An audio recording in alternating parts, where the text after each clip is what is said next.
is working now. Broadcasting.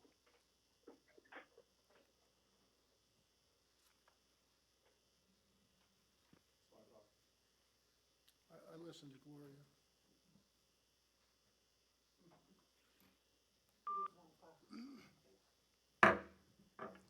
Good afternoon, everyone, and welcome to the Delaware Public Service Commission meeting of April 22nd, 2020. We have, the first thing on the agenda we have is for everyone to look at their phones or devices and please put it on mute. Thank you very much. First thing on the actual agenda for us to consider today is the reading of the meeting minutes, first, March 18th, 2020. And we'll do this in conjunction with a roll call. We'll do it from left to right. Commissioner Correa, you present? Yes, I'm here. Commissioner Conaway? Commissioner Conaway is here. And Commissioner Drexler? Commissioner Drexler is here. Commissioner Gray? Commissioner Gray is here. I'm here. Anybody have any changes or corrections to the minutes of March 18th?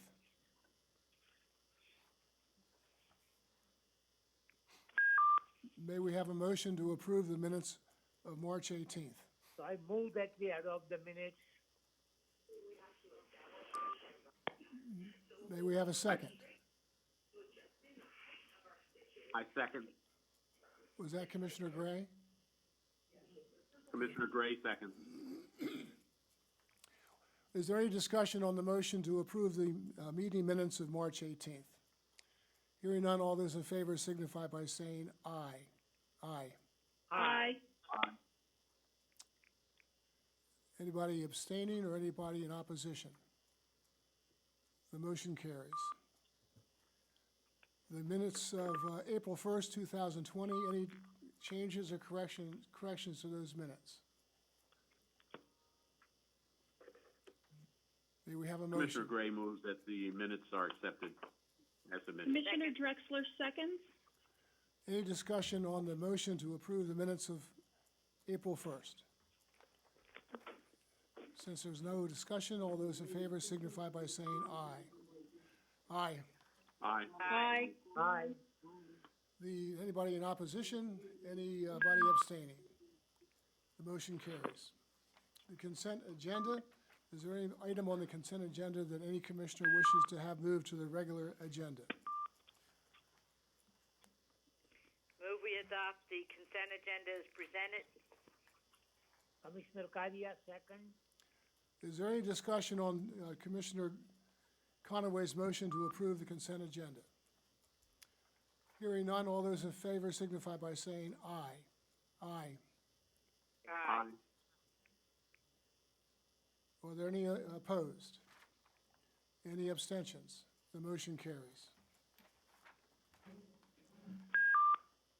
The next on the agenda is the regular agenda. The first matter is in the matter of the application of Delaware Power and Light Company for an increase in electric base rates and miscellaneous tariff changes. It's PSC docket number 17-0977. And we have proposed order number 9546. And I believe we have Mr. Skaggs for DP&L to start off. I think with Mr. Geddes is supposed to be on the line. And then we have Geddes is on the line. And we have Gina Iori, who's on the line. I am on the line. And Bill O'Brien will be commission counsel. Is there anyone else that's supposed to be speaking? Okay, I thought that's the way it was. So, Mr. Skaggs, when you want to kick it off, please. Sure. Thank you, Chair Winslow. And although this is a petition, and I'm happy to speak first as the chairman's preference, of course, I would just remind the commissioners this is a petition by staff for an additional phase in the electric case, a petition for reconsideration of jurisdictional allocation between Maryland and Delaware, not between, it's not a transmission kind of allocation or distribution. allocation question. It was limited to the jurisdictional allocation between Delaware and Maryland. And as you've seen in the papers, there were proceedings with an evidentiary hearing before the hearing examiner, who has written a report and placed it before the commissioners. And the first thing I'd like to do is eliminate, I think, one of the issues, which has to do with the labor allocator versus the operations and maintenance allocator.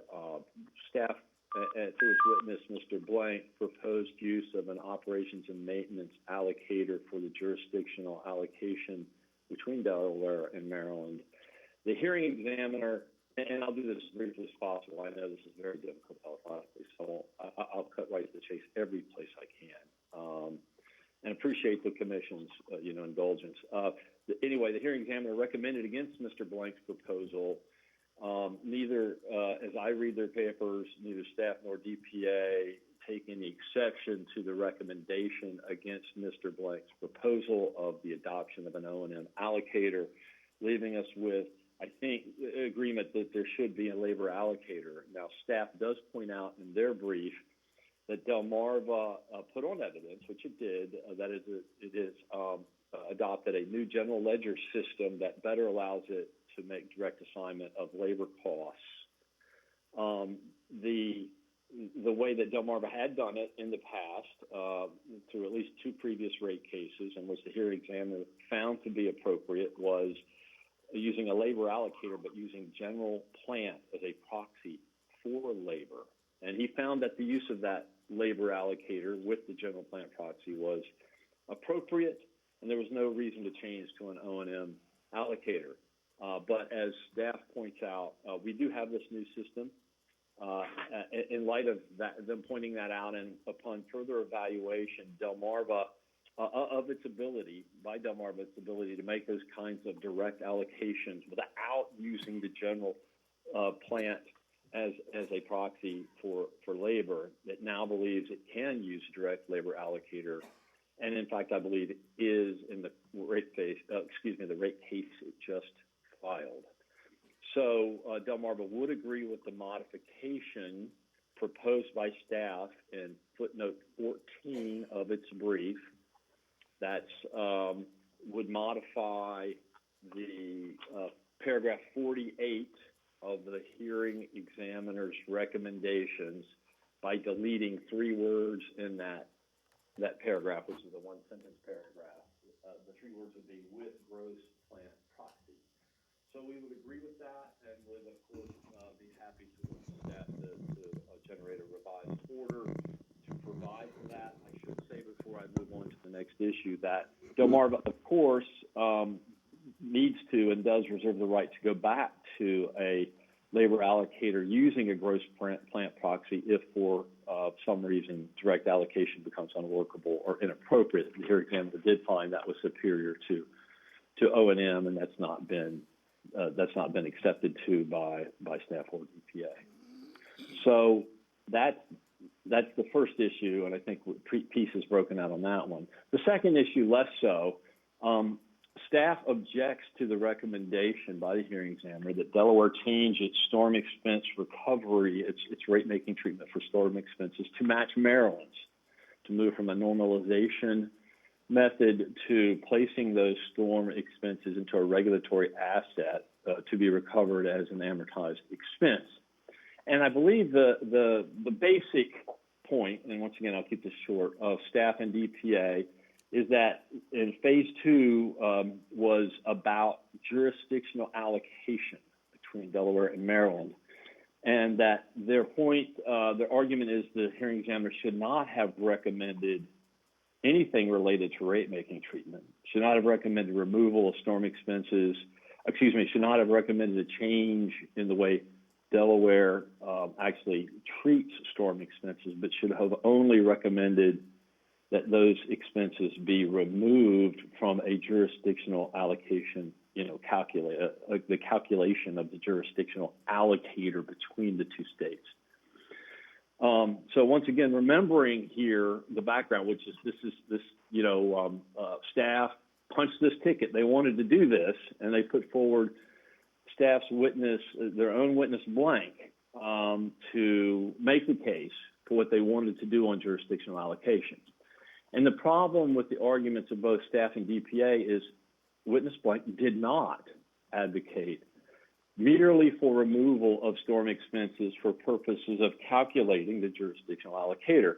He very clearly said that the source of the problem between the two states was the difference in rate-making treatment for storm expenses, and that it could be corrected in one of two ways: removing both states' expenses from the calculation of the allocator, which is what now staff and DPA contend is the only thing that hearing examiners should have done.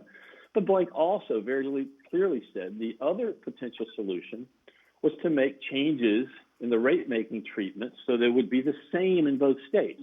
And I can refer the commissioners very directly to the evidence of this in the record. In Blank's rebuttal testimony in Phase 2, that's Exhibit 8, what was provided to the commissioners, on page 7,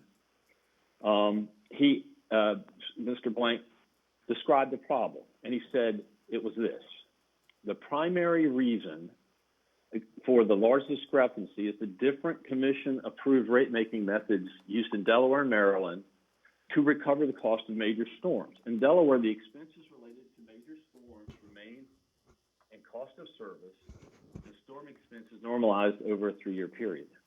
In Maryland, the expenses related to major storms are removed from cost of service and deferred to a regulatory asset.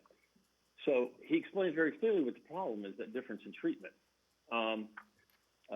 And what did he then suggest as solution in rebuttal testimony? He did not recommend removal from both of those expenses of both states for purpose of calculating the allocator. He recommended a change in Delaware's rate-making treatment for storm expenses.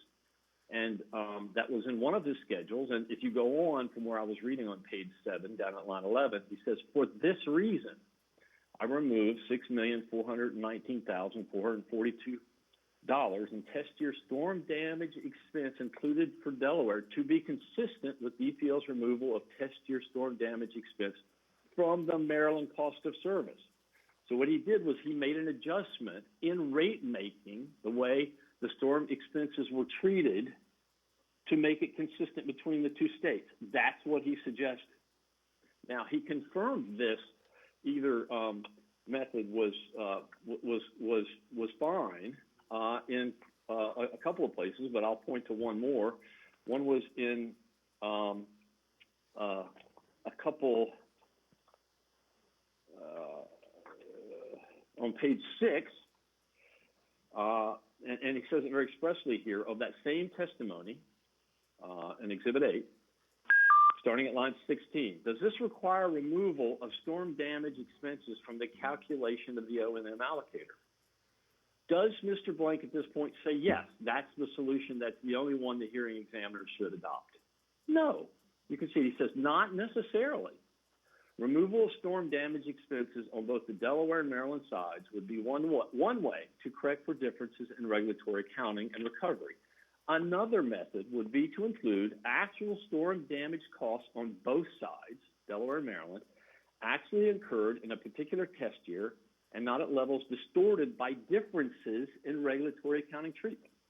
So here, what the hearing examiner did was one of the two things that staff's own witness, Mr. Blank, suggested, is that he suggested the rate-making treatment in Delaware to match Maryland's movement of those expenses to make them actual, not normalized, into a regulatory asset to be then recovered.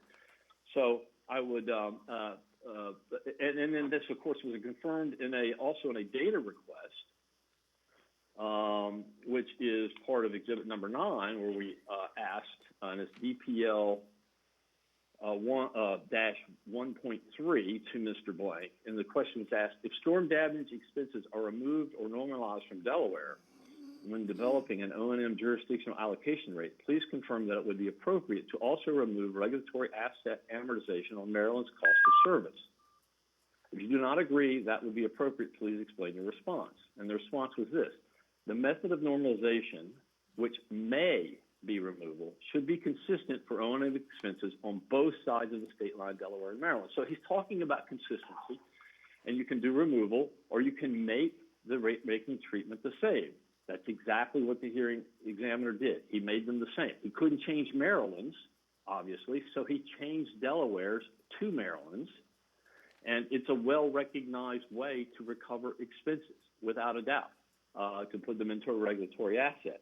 Now, we would respectfully suggest here that staff advocated, DPA watched the arguments, and the expert put on by staff offer two different solutions. We don't believe that the commissioners should now let them say, after this is all over, oh, no, but he shouldn't have picked one of the two we suggested. He should just pick the one, because that wouldn't give us due process, or this could raise other problems when they stood by and they watched him advocate both. If staff or DPA thought there was only one solution, removal, that's all they should have done. If one of the solutions suggested by staff's own expert was going to create all these problems, if it was going to not allow due process, then why did they stand around and watch him do it? Why did they actually advocate it? So we would say it's a bit too late to try to pick one of the two solutions that they themselves, remember, they made the petition, they put all this out there. And so it's just not fair at this point in time to do that and try to go back. Now, DPA, one other point, I think the public advocate did raise a hypothetical problem about over-recovery. I think that can be dealt with in the current rate case. It's hypothetical and can be looked at. Otherwise, I think all their exceptions and objections are the same, is he went too far, it went beyond the petition, but their own witness suggested one of these as an option. The only other thing I would say is Delmarva did, in its exceptions, point out that as a matter of completeness, we think the order should include not only the movement into a regulatory asset to be recovered, amortized an expense, but also as a matter of completeness, it should include that there should be a recovery on that under basic rate-making principles, that you would need to compensate Delmarva for the delay in the recovery of the expense. We believe that's standard, and there's no reason to anticipate any extraordinary conditions on that. If they came up, I guess staff or DPA or whomever could say that it shouldn't happen, but as a normal course, as we change into this method of rate making, it would be appropriate to include that in the order. I appreciate your patience with me, and I'm done. Thank you. Thank you very much, Mr. Skaggs. Mr. Geddes? Thank you, Mr. Chairman, members of the commission. Good afternoon. Very interesting argument on behalf of Mr. Skaggs, on behalf of his client, I should say. Sometimes actions speak louder than words. With respect to the hearing examiner's second recommendation with regard to the storm expense and how it should be treated in Delaware, it's quite clear that that exceeded his authority under the order that you issued March 19th, 2009. It's order number 9341. And specifically in the ordering paragraph, it states that phase 2 of the docket, which we're dealing with, is hereby open to review the jurisdictional cost allocations between Delmarva, Delaware Distribution, and Delmarva, Maryland Distribution only. There is no mandate or direction to the hearing examiner to deal with any rate making, only to deal with this jurisdictional allocation issue. Of course, if you change the jurisdictional allocations, there will be ramifications for both states. One probably would go down, one would go up. But what's more curious is the company, as you know, filed a new electric case, docketed or numbered 20-0149, in which the testimony of Mr. Zeminski deals with both of these issues. The first issue, which the company now agrees the staff's modification of the hearing examiner's language in paragraph 48 is correct, and specifically on page 10 of that testimony, which I know you don't have in front of you, references the hearing examiner's recommendation in his February 3, 2020 report, dealing with this issue about the labor allocators and the gross plant proxy. So Mr. Zeminski dealt with that issue in his testimony filed in March. about a month after the hearing examiner's report. He also deals with storm restoration on page 20, and I apologize, my reference is to page 10. It's adjustment 10, page 20. I think I pulled the adjustment number rather than the page number. But in any event, it still says the same thing in the sense of, with regard to the rate-making treatment of storm restoration expense approved in 3 prior dockets, this adjustment normalizes storm expense using a 3-year average due to the year-to-year volatility of those costs. So, in testimony filed after the hearing examiner's report, Mr. Zeminski, in essence, adopted staff and the DPA's position in the sense of they're going to normalize it, but he was not proposing a reg asset as treatment. So the company's own witness is not following the hearing examiner's proposed recommendation in paragraph 49. It's consistent with staff's position that that issue needs to be addressed in a rate or base rate proceeding. And Dr. Blank's alternative recommendations were an attempt to address the fact that Maryland does treat this differently. And Mr. Zeminski's testimony filed in March recognizes that in Delaware we use an average 3 years and normalize it. There are different ways to deal with it. But everyone agreed that it should be apples and apples between the 2 states. That storm expense, because they vary so widely between Maryland and Delaware, should not be in the allocation process unless it's done the same way. And that was not before the hearing examiner. The only issue before the hearing examiner was whether storm expense should be removed in the allocation process. And he said, yes, it should. And that's the recommendation that the commission should consider and leave for a future day whether or not a regulatory asset is a superior or an alternative or a better way to deal with the issue in Delaware. Clearly, Mr. Zeminski doesn't think so because he didn't recommend it in his subsequent testimony. So I think, for counsel to argue that this is somehow implicit, I would just suggest that it's Mr. Zeminski's testimony that clearly states that the normalization, this is the way we're going to do it. So I think consistency says that as we suggest, the recommendation that these costs come out of the cost of service for determining jurisdictional allocations is appropriate. But the recommended rate-making treatment is not, because it far exceeds the hearing examiner's authority under your initial order. And if he was going to do something like that, as we stated in our exceptions, he should have given the parties notice in an attempt to address it. Thank you. Thank you, Mr. Geddes. Ms. Iori?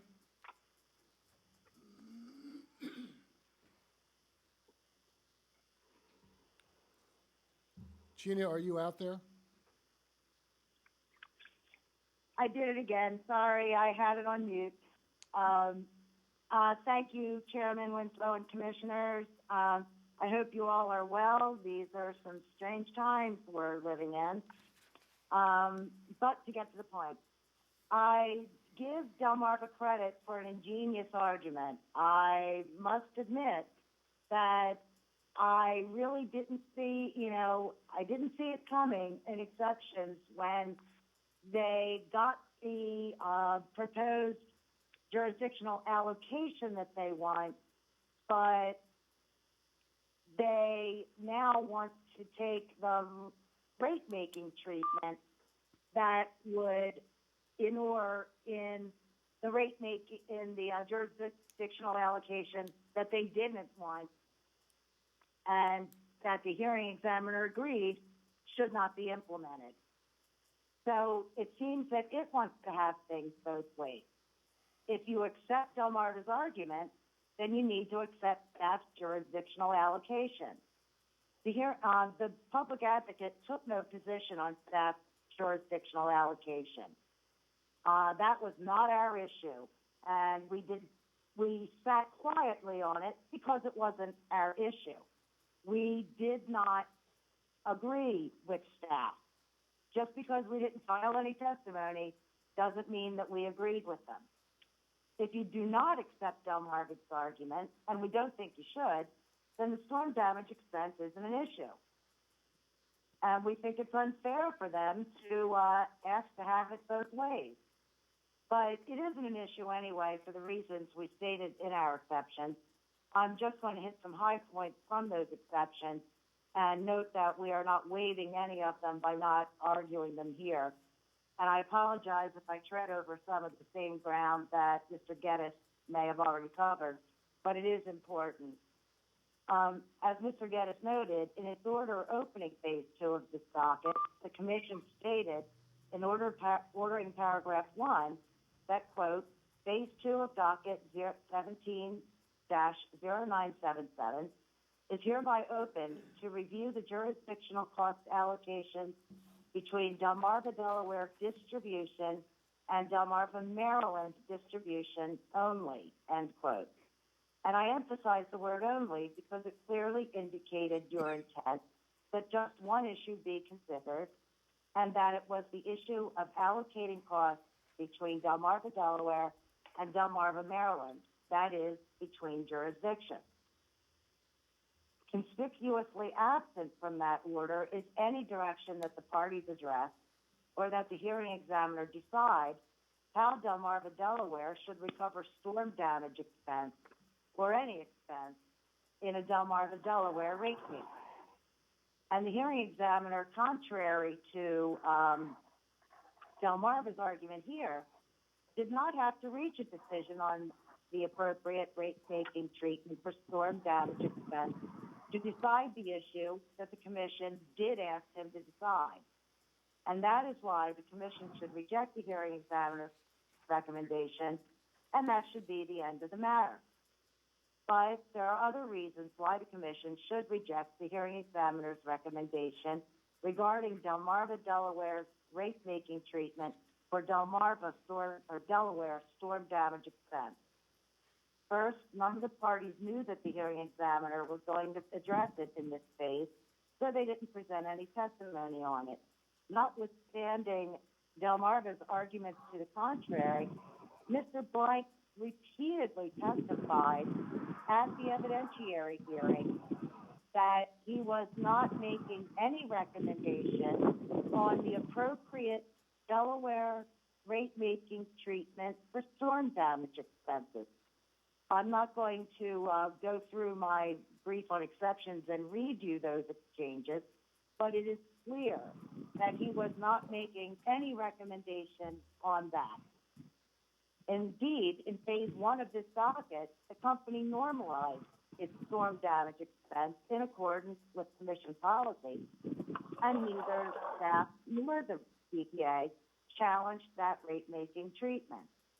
Now, the commission is well aware of the DPA's position on regulatory assets, so you must know that there is no way that we would have ignored or accepted a proposal to change the Delaware rate-making treatment from normalization to regulatory asset treatment.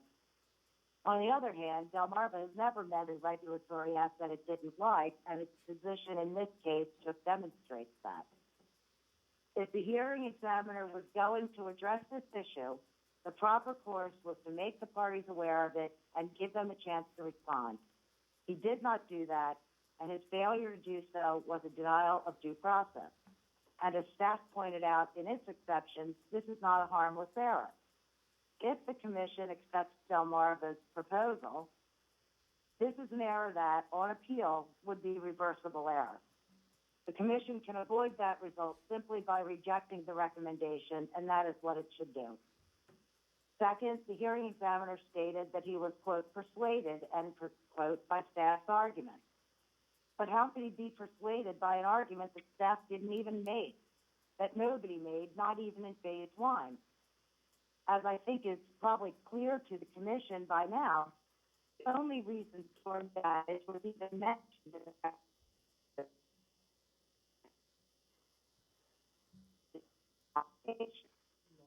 the Delaware and Maryland commissions have approved recovery methods for these expenses, and one isn't wrong and one isn't right. They're just different.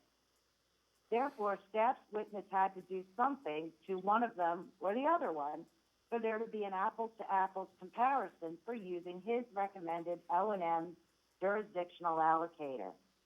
And as I said earlier, he emphasized at least 3 times during the evidentiary hearing that he was not recommending how storm damage expense should be treated in a Delmarva, Delaware rate case. Third, there is no substantial evidence in this record. In fact, there's no evidence in this record at all to support a finding that the commission should change its rate-making treatment for storm damage expense. Fourth, not only is there no evidence in this record, there's no explanation of why the commission would be departing from its practice of normalizing storm damage expense. The hearing examiner relied on a position that staff supposedly advocated, but staff didn't present any evidence on the proper rate-making treatment of storm damage expense in a Delaware rate case setting Delaware rates. The case law is clear that if the commission is going to change its practice or policy, it must explain why it does so, or it is doing so, and there's nothing even remotely close to that here. There's an easy way to prevent a major error. Reject the hearing examiner's recommendation to establish a regulatory asset for Delmarva, Delaware, for Delaware storm damage expense. I thank you for your time and consideration, and if commissioners have any questions, I'll be happy to try to answer them. Thank you. Thank you very much, Ms. Iori. Mr. Skaggs, you have a brief moment for rebuttal, please.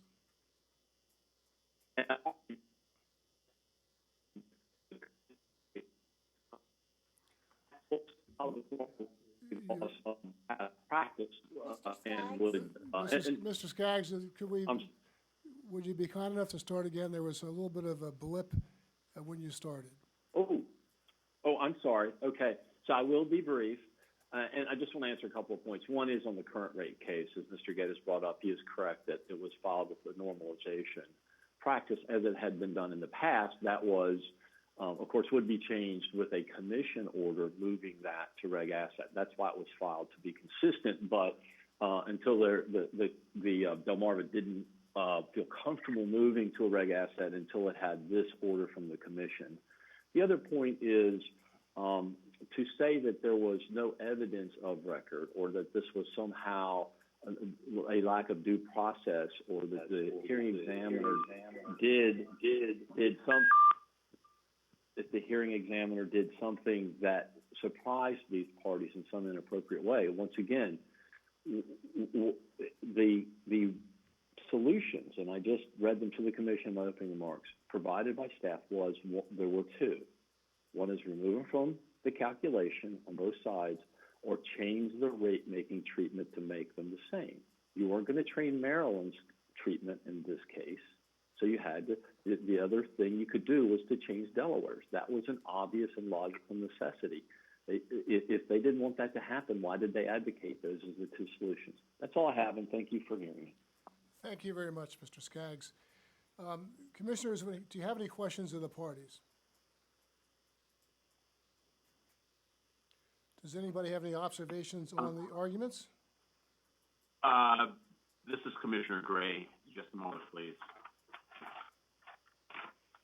Mr. Chair, I do have 2 questions from the arguments that I've heard. The first one is regarding the labor allocation and DPL systems capabilities to more accurately quantify without proxy to gross plant. My question is, does DP&L plan to use the same improved systems capabilities for labor allocation in both Maryland and Delaware? My understanding, I think there may be others on that are not identified themselves, but my understanding is yes, that is happening in both jurisdictions. This is right, Mr. second Skaggs. question. All right. There's one other question, Mr. Chair, that I have. Does the different rate treatment for storm damage expenses between Maryland and Delaware result in any quantifiable harm or benefit to either Delaware or Maryland as it relates to allocations for each state? And if yes, what quantifiable benefit and/or harm is estimated? Chair, Commissioner Gray, may I answer that? Or Sure. at least, may I take the first stab? Sure.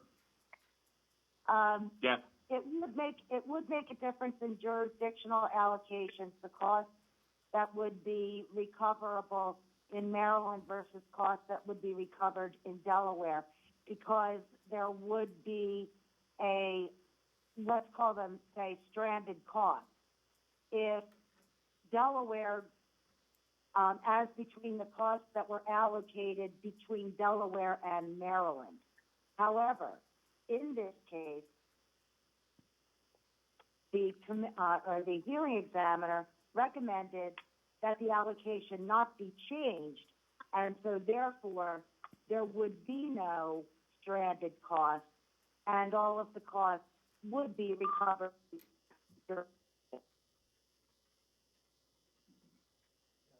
Regina, it's Gloria. Regina, Yes, we're losing you. I heard, and all of the costs would be,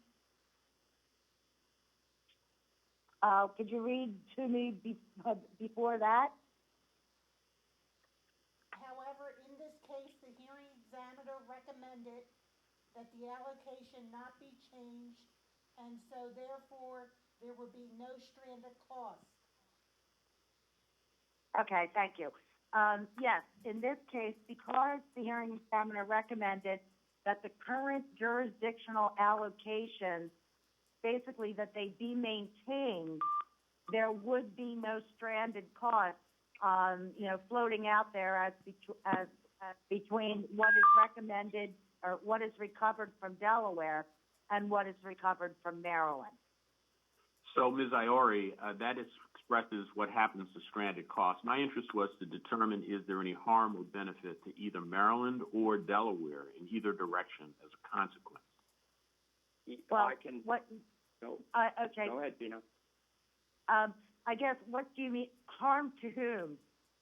The ratepayers. Is there a higher penalty of rate payment in one state or another, depending on the answer and resolution to this issue? I will let Regina, we're losing you. Regina?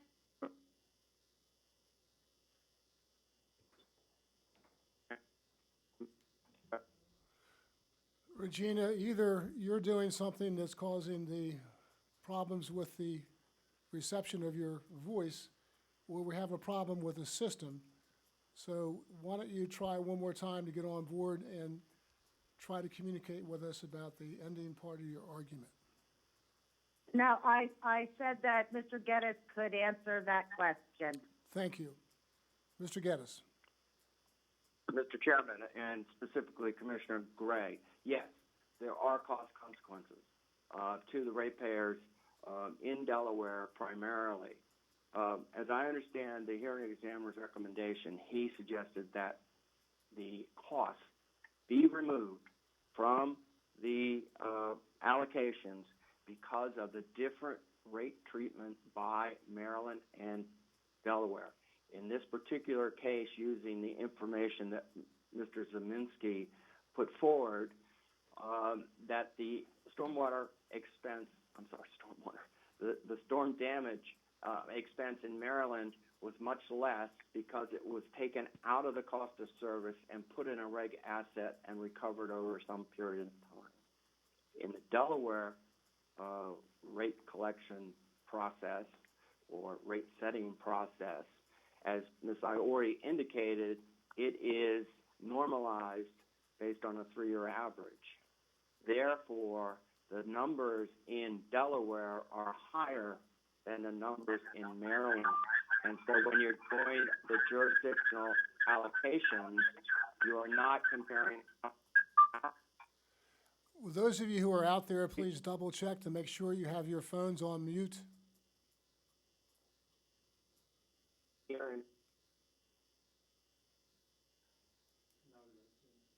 Mr. Geddes?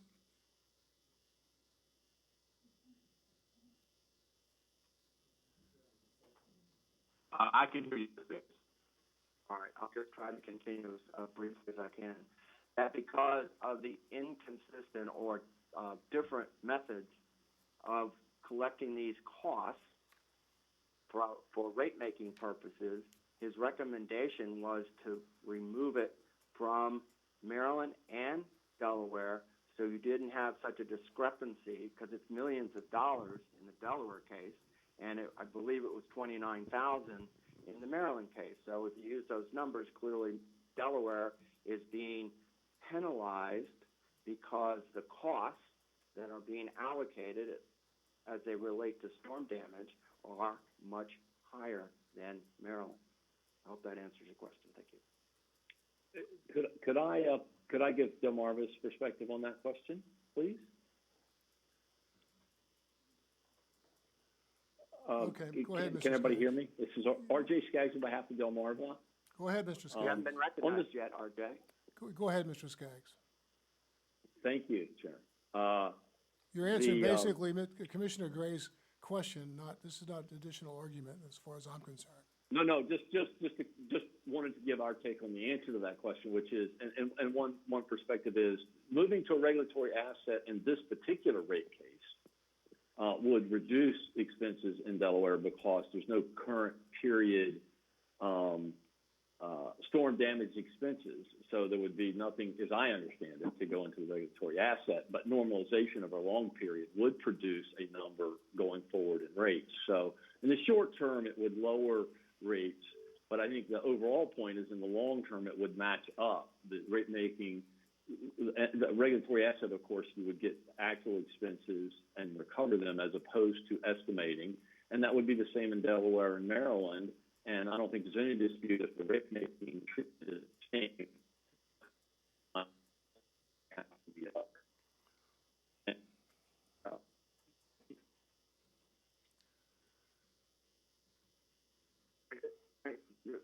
Thank you, Mr. Skaggs. Mr. Chairman, just a point of clarification. I know Mr. Skaggs doesn't like that word, but could I just Please put go one ahead. sentence into the record, please? Yes, please. That information that Mr. Skaggs just gave you, of course, was not before the hearing examiner. And the fact that in this particular time period, test period, which is the current electric case, that storm damages, fortunately, have been very little on Delaware, is not something that the hearing examiner was considering at that particular point. There was a great disparity in the information dealing with storm damage between Maryland and Delaware in the information that the hearing examiner considered in 1709-77 phase 2. Thank you. Commissioners, does anyone have a motion on this matter?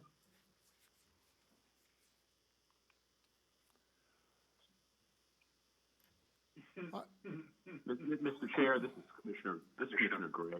I have one other point of discussion as opposed to a motion, if you don't mind. I think we're on order number 9546. Yes? Yes, sir. And as I'm reading the conclusions of this motion, I'm a little concerned from the discussion we had this afternoon that it seems that Delmarva has a much more precise way of looking at the labor allocation than continuing with the gross plant proxy. And it seems that there's quite an issue with respect to bringing the scope of a change in our rate-making procedures to the table, which may not have been perceived as part of the scope of the hearing examiner's responsibility. So I'm inclined to vote against this order as it is presented. I don't have a motion, therefore, and I yield then to my other commissioners. Mr. Chairman, this is Commissioner Drexler. I agree with Commissioner Gray on both issues. Number one, there is discussion about the jurisdictional cost allocation method being used by Delmarva at this point. I don't think that's addressed appropriately in the proposed order. Secondly, regarding the storm damage and rate-making treatment as recommended by the hearing examiner is a big point of contention. And whether or not it's appropriate to, I guess, make it apples to apples by recommending a rate-making treatment that would mirror Maryland in terms of a regulatory asset or not. I have to defer in this case to the point made by Ms. Iori, which was there was no due process here. It is, as she stated, a point of contention, and so without that due process, I think that it's impossible to approve this order as it stands because of both of those issues. Thank you. And therefore, I would like to make a motion to deny the proposed order, adopt and not adopt the recommendation. And I'll second that as Commissioner Gray. And may I, hopefully as a friendly amendment, indicate that you have decided that the arguments of the DPA and the staff regarding jurisdiction and the other issues that you're finding in their favor versus the arguments made by Delmarva Power.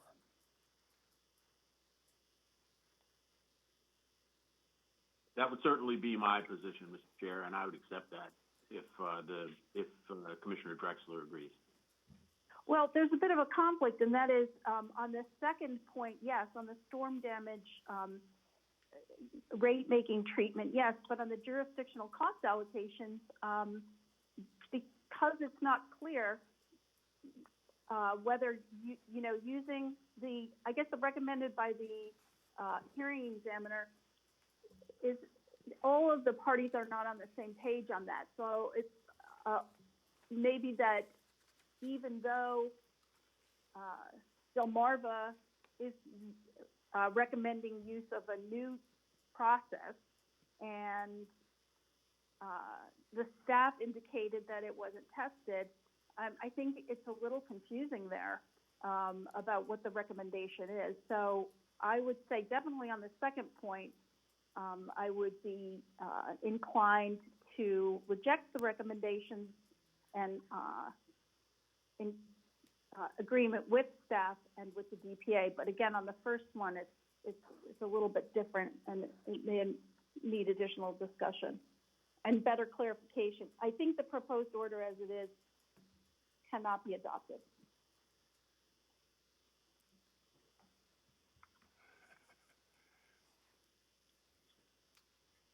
So with respect to the part, Mr. O'Brien.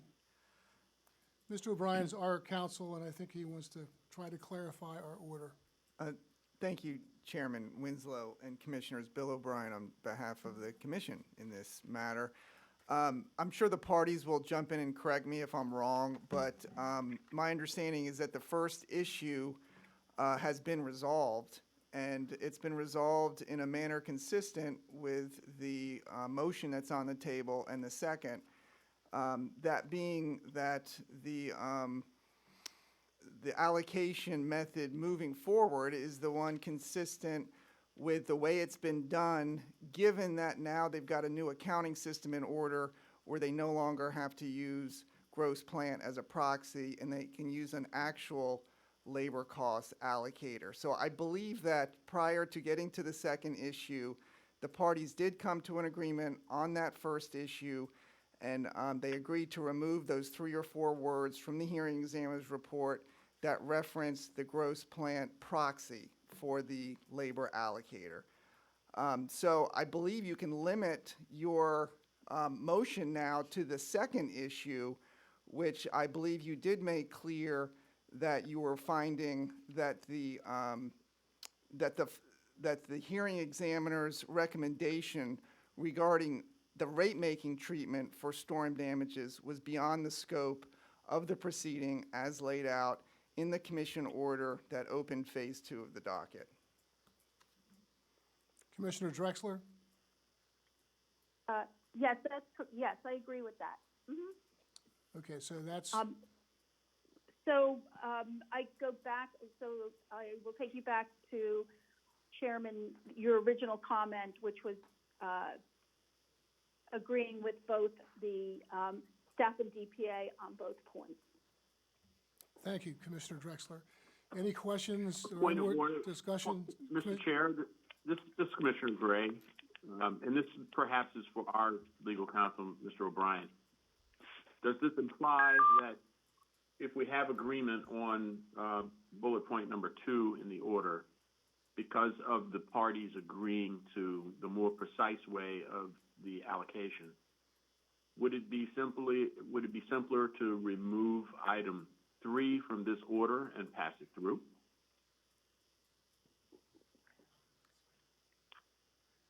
Yeah, Commissioner Gray, this is Bill O'Brien. I actually don't have the order in front of me. I do think, though, that you can defer the writing of the order to staff, who can clarify for you at the next meeting that the allocation moving forward would be the one that is in place now with the new accounting system that Delmarva has in place. Now, I do know that Delmarva Power argued that should there be an issue with that allocation method, they want to reserve the right to go back to a labor allocation that uses a gross plant proxy. I think that certainly can be still on the table if there's an issue later, of course. But I do believe that if you simply defer the order drafting to staff, they can clarify that the parties essentially resolved the labor allocation factor that'll be used moving forward. And then the order can also resolve the last contested issue, which regards the scope of the proceeding and whether the commission should adopt the hearing examiner's recommendation on the rate-making method for storm damage recovery, which the motion on the order now states that you will not be adopting that. So, Mr. Chairman, and Commissioner Drexler, that deferral would work for me, but at this juncture, I'll yield to Commissioner Drexler, who has the motion on the table. I concur. This is just sort of standard for us to have a discussion on the merits, argument from the party, and then to have to see the actual order sometime later, because obviously, as good as staff is or as good as DP&L is, they can't know what we're going to decide in advance, and so therefore, obviously, we'll have the next meeting. We'll have an order that hopefully staff will prepare, and DP&L and DPA will then come to agreement on the wording of the order, and we won't have any controversy as we go forward. So, for clarification, is that a motion, Commissioner Drexler, to table this until we get the order in front of us? No. That is my motion, yes. Really? Do we need a motion to table this and clarify the proposed order? No, please, Yeah, Commissioner, please. I'm sorry, excuse me. Point of clarification. Go ahead, Ms. Iori. Thank you, Chairman Winslow and Commissioners. If you table it, you will have taken no vote. Staff or whoever is going to draft this cannot start drafting an order until it has a commission decision as to what they are voting on. So there has to be a motion, and it can, motion can be to reject this.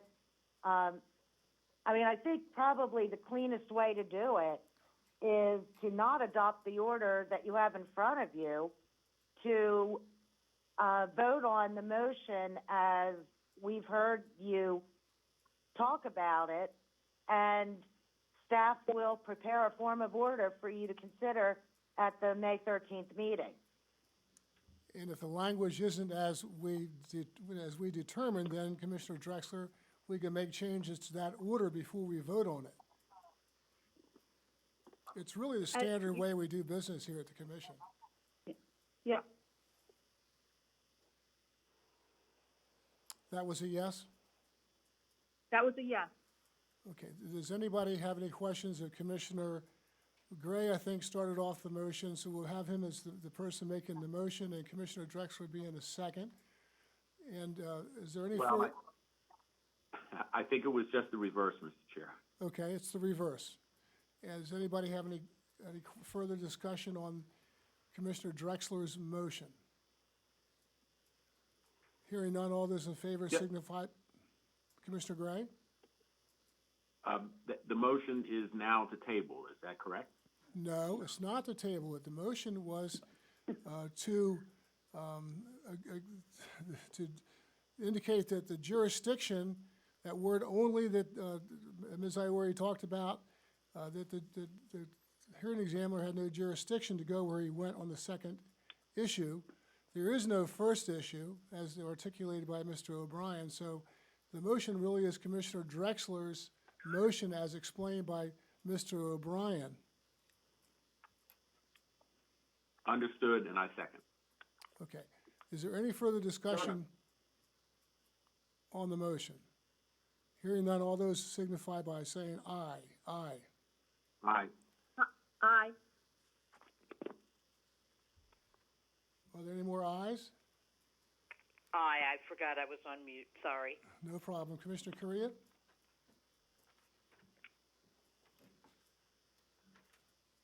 Commissioner Correa? Is he on mute? Yes, my vote is yes, as I stated first time, so. Okay. Thank you for being on mute. Okay, you. that's it. Thank you, everyone. Appreciate it. Thank you. Thank you, commissioners. Thank Stay you, safe. Chair and Commissioners. I think we learned from that argument that Mr. Skaggs is innovative, that Ms. Iori can occasionally have some humor in her arguments, and that Mr. Geddes' arguments are so subtle that sometimes they're there, but you don't know that they're there. But thank you all very much. That was an interesting argument. Number 2 on the regular agenda is in the matter of the petition of the Public Service Commission staff and Delaware Division of the Public Advocate to establish a regulation for distribution system investment plans for Delaware electric and national natural gas utilities. Proposed Order 9570, and we have either Mr. Slater or Ms. Iori on behalf of the DPA. Chairman Winslow, it will be Mr. Slater on this for the DPA. Thank you. Thank you. Thank you, Mr. Chairman and Commissioners. I hope my sound comes in okay. We've been having some phone issues here in the office. When staff and the DPA filed this motion, we were simply asking the Commission to approve publishing them in the Register for comment, not as a final regulation, but for comment. The utilities and anybody else would have the time to comment on them under the APA. In the spirit of cooperation, in the last week and a half that has passed since we filed the motion, I continue to work with Chesapeake and Delmarva to try and meet some of the still remaining outstanding concerns. That bore fruit with Chesapeake. Chesapeake is on board with the regulations before you, which includes the word shall. We also worked hard to address Delmarva's concerns to get them on board and make this meeting smoother. And here we are now with Delmarva asking the Commission to essentially deny our motion simply to publish the regulations because of one word. The argument on the merits isn't appropriate here because Delmarva would have the opportunity to submit comments to the Commission after the rules are published, just as anyone else would have that right. But since Delmarva sent its letter to the Commission after the close of business on the day before the Commission meeting, and I assume the Commission has read it, let me tell you how we got to this point. We started off with Delmarva opposing the annual outage rate and average outage duration, AOR and AOD.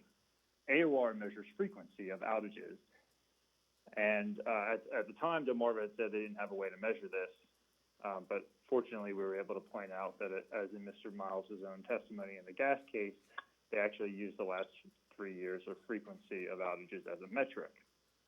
Then there was a focus on duration, which really is kind of how we get to the word shall. It's true that they don't provide the Commission or the consumers with the average outage duration. In fact, You don't know if the average outage is calculated in minutes, days, weeks, or months. Their response was for consumers to ask the foreman how long the outage would last, which we understand may actually be a safety violation. But we finally got agreement on AOD with some additional compromise on our end, except for this one word. This one word, shall, is important. I don't need to remind you that they agreed to enhance, and I quote, enhance the distribution system planning. That was Delmarva. Webster's dictionary defines enhanced as to increase or improve in value, quality, desirability, or attractiveness. Shall create increased and improved value and quality, as the definition of enhanced states. Shall means they won't wiggle out of benchmarks on AOR or AOD. You see, they repeatedly said to me, including earlier this week, that they don't believe these benchmarks are important and that this isn't information that we're going to want. They're telling me this before they even started collecting 3 years of data. Any benchmarks are set on the data that they collect. And so I have to ask the question, what is the concern here? What are they so scared of? In trying to work this out earlier this week, they claim that they may need to spend more to comply with the benchmarks. And I answer that if the benchmarks are higher than your average, then you should have to spend less, right? They answered no. I said in electric, the benchmark is 100 for Sadie, down from 295, and they're at 71 right now. So clearly you need to spend less, right? And their answer no. They've continually demeaned the benchmarks because they're new and they didn't want to do them. That's quite frankly what they said. Then they had the audacity to go after me and say that I was being uncooperative. And, well, I don't lose my temper easily.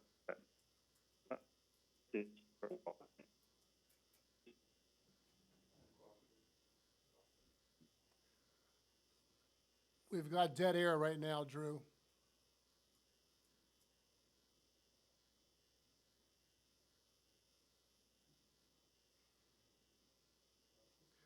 Well, for some reason, we have communication problems with Mr. Slater. Yeah, I'm hearing him, Mr. Chair. I'm hearing him also. I can hear him also. I think there's actually an issue with the system between the PSC and the DPA because we're having issues if I don't call in from my cell phone.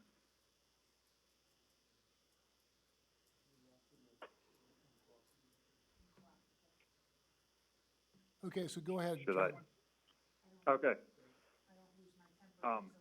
You're explaining how you don't lose your temper easily. I got it. I don't lose my temper easily, but let me tell you, that didn't really sit real well with me when they called me uncooperative.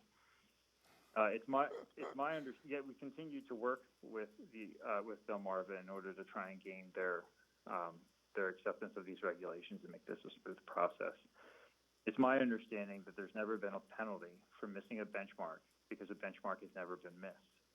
Now, here we are today making an argument that we shouldn't have to be making when all we were asking you to do is to publish the regulations for comment. And my final comments are these. I went back and looked at the recently approved electric regulations for Sadie, Safety, and Katie, the metrics used in electric. And the word will is used where the commission will reset the benchmarks. These are established benchmarks, so I went back further.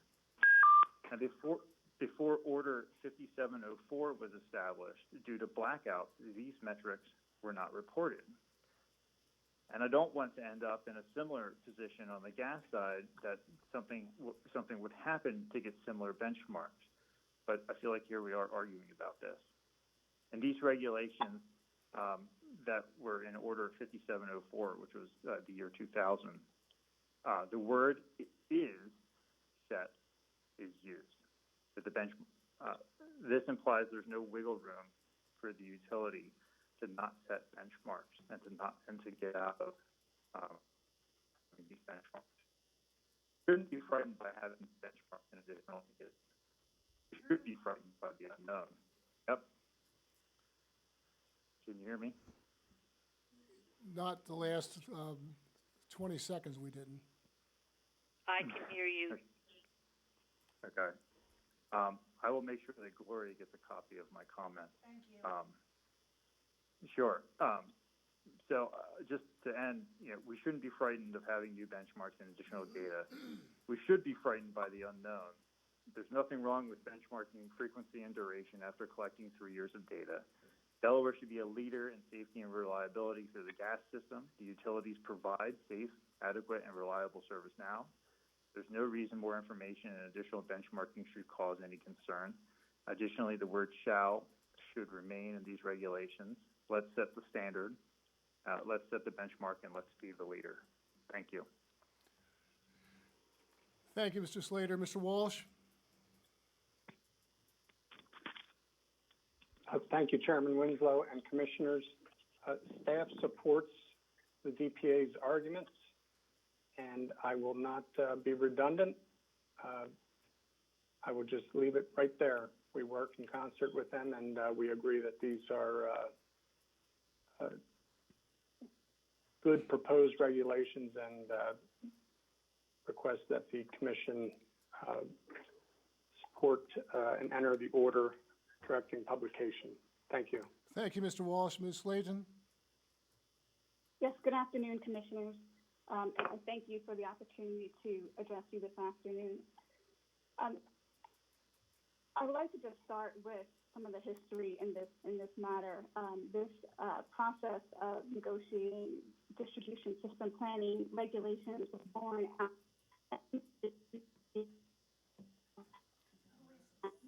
This is Marissa Slayton. Ms. Slayton, we're having a little difficulty hearing you. Is this any better? Yes. Okay.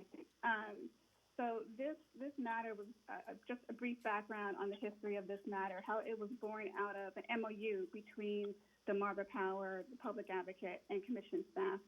And we were, in that MOU, we agreed to work together to develop a proposal to the Commission concerning enhanced distribution system planning. And we did that in good faith.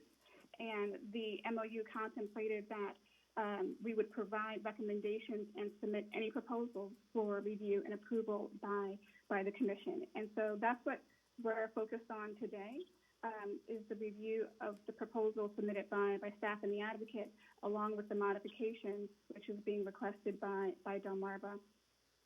I would like to first thank staff and Mr. Slater for all of their cooperation in getting to this point. There has been a lot of work that's taken place over the past 2 years when we first started with the electric regs to get us to this place today, and now with the gas regulations.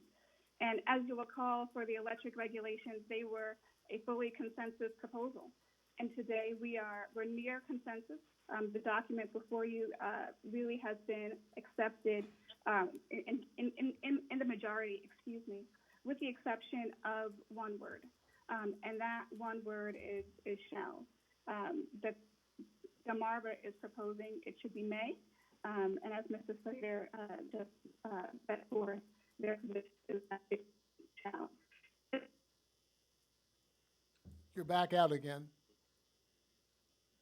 It is contained in section 4.3, and that word does not impact the data or planning proposals that Delmarva will submit to the Commission under the regulations.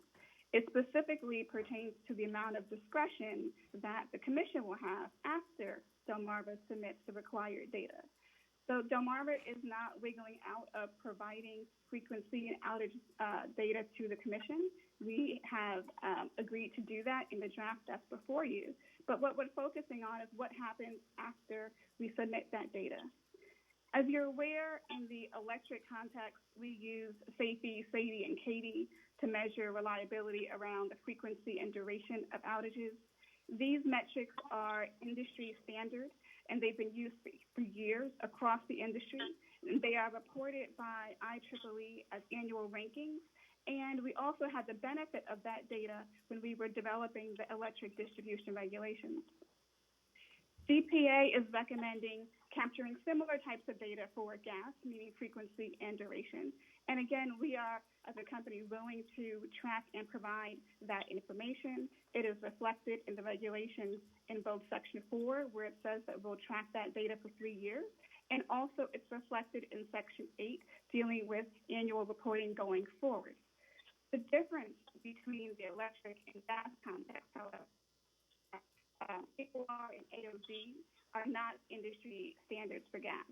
The AGA does not capture them for benchmarking purposes, and we're not aware of any company that looks at these measures as conditions of market. Please, we need to stop right there and sort of regroup and start again. You were talking about the fact that the AGA has not adopted these practices, and you mentioned something about, I believe, other gas companies or other industries. That's right, okay. The AGA does not capture this data for benchmarking purposes, and we're not aware of any other company that looks at the measures as an indicia of gas reliability. We recognize that outages and frequency is important, but for the gas business, infrastructure investments and reliability metrics are typically tied to factors related to safety, leaks per mile, capacity planning, and customer growth. So what is being proposed today envisions a new reliability standard. And this is not just new for Delaware, but it's untested in the industry. And you can't find it at this point in benchmarking books. So for that reason, Delmarva recommends that the Commission retain the broadest discretion that it can. And by that, I mean allow the companies to collect and report the data, just as is laid out in the draft regulations. And after 3 years, take a look at it, analyze it, and look at what additional data has developed in the industry. And also look at the cost of compliance with the benchmark and determine what the benchmark in Delaware should be, if any. What Delmarva is proposing is that the Commission change the word shall to may and retain the ability to set the benchmark or not set one based on the data and cost information.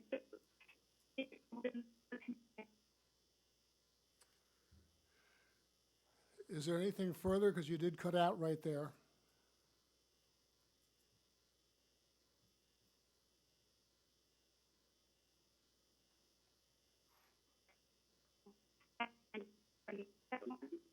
Based on what the data shows and what the cost information shows, and enabling the Commission to keep all of its options on the table. So just to be clear, this again does not impact Delmarva's reporting obligations. Under Section 8 of the proposal, we will submit annual frequency and outage duration data. Under Section 4, we will collect and submit data as well. And so, Commissioners, we think that changing the word may to shall, given the newness of this information as a reliability metric, will allow the Commission to give it the analysis and consideration that it deserves. I thank you for your attention this afternoon. I'd be happy to answer any questions that you may have. Thank you very much, Ms. Slayton. Is Ms. Orr on the telephone? Yes, I am. Thank you, Chair Winslow and Commissioners. Lindsay Orr on behalf of Chesapeake Utilities. Chesapeake would like to thank the DPA, Commission staff, and Delmarva Power for their collaboration in this docket. I think it is safe to say that each party has made concessions during this process. Since the DPA and staff filed their joint motion for approval to publish draft regulations last week, in which the DPA and staff represented that the parties had been unable to reach consensus on proposed regulations, the parties have continued to work together to try to reach consensus, as Mr. Slater mentioned. I am pleased to report, as Mr. Slater also mentioned, that Chesapeake has reached consensus with the DPA and staff as to the form of proposed regulations in front of you today. As you just heard, there is still one non-consensus item between DPA and Delmarva, and Chesapeake does not take a position as to that item. Accordingly, Chesapeake does not object to the Commission approving proposed order number 9570, which would allow for publication of the proposed regulations in the regulations. Thank you. Ms. Orr, would it be your opinion that Chesapeake would have the ability to make any arguments on the merits about the regulations after it's published and is back before the Commission again? Are you referring to during the public comment period after the regulations are published? Yes. Yes, I believe if it wanted to, Chesapeake would be able to submit comments at that time. I don't know if there is any plan to do so, but I believe procedurally we would be able to. Okay, and that would be applicable to all the parties, including Delmarva, correct? That is my understanding. Thank you. Gosh, do we have anybody else? I think that's the last one. Mr. Chair, may I respond to Yes. Ms. Slayton's comment? Yes, please. So I do appreciate all the work of all the parties. I just want to remind the commission that Sadie, Stacey, and Katie were all once new as well. And in those initial regulations back 20 years ago, the commission said the benchmark is set. Didn't say may be set. Additionally, there are companies that do track these metrics. Southern companies, 7 Utilities, track these metrics. And also, I heard that the May would provide more discretion to the commission. I just want to be clear. The commission always has discretion to change its regulations. We've seen this time and again as regulations have been updated and renewed and changed. So I don't see any harm in going with shall.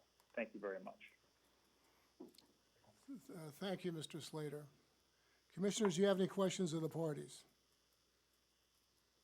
Commissioner Gray here, Mr. Chair. Yes, I have one question. Do these draft regulations set a date certain for the PSC to establish benchmark? No, they have to be published on the Delaware's registry so that everyone has notice, and then there's a time for public comment, and then it comes back to us again. That's why I asked that question of Ms. Orr. It comes back to us again, and then we consider the public comments. And of course, the public includes Delmarva Power and Light and Chesapeake and anybody else who may have an interest in this matter. So this discussion we're having today is, from my viewpoint, a little academic. So, Mr. Chair, I got the idea of the process to get them finalized. I'm interested in the content of the terms and conditions. Do the regulations set or specify a date certain by when the PSC is to establish benchmarks? Should we adopt them in a way that we shall? That would be done in the future. Mr. Chairman? Go ahead, Ms. Iori. I'm sorry. Ms. May I Iori, respond to that? yes, let me just make one comment. Commissioner Gray, these are Yes, Mr. proposed. Chair. These are proposed regulations. So we can't take any action on these regulations until they've been through the entire process, including the public input. No, I understand. So there's, I understand that, Mr. Chair. so there's no date or line in the sand that we can point to. Ms. Iori. Thank you. Commissioner Gray, I think I understand what you're saying. And right now, the regulations do not contain any benchmarks. What the utilities will do is for the next starting on January 1, 2021,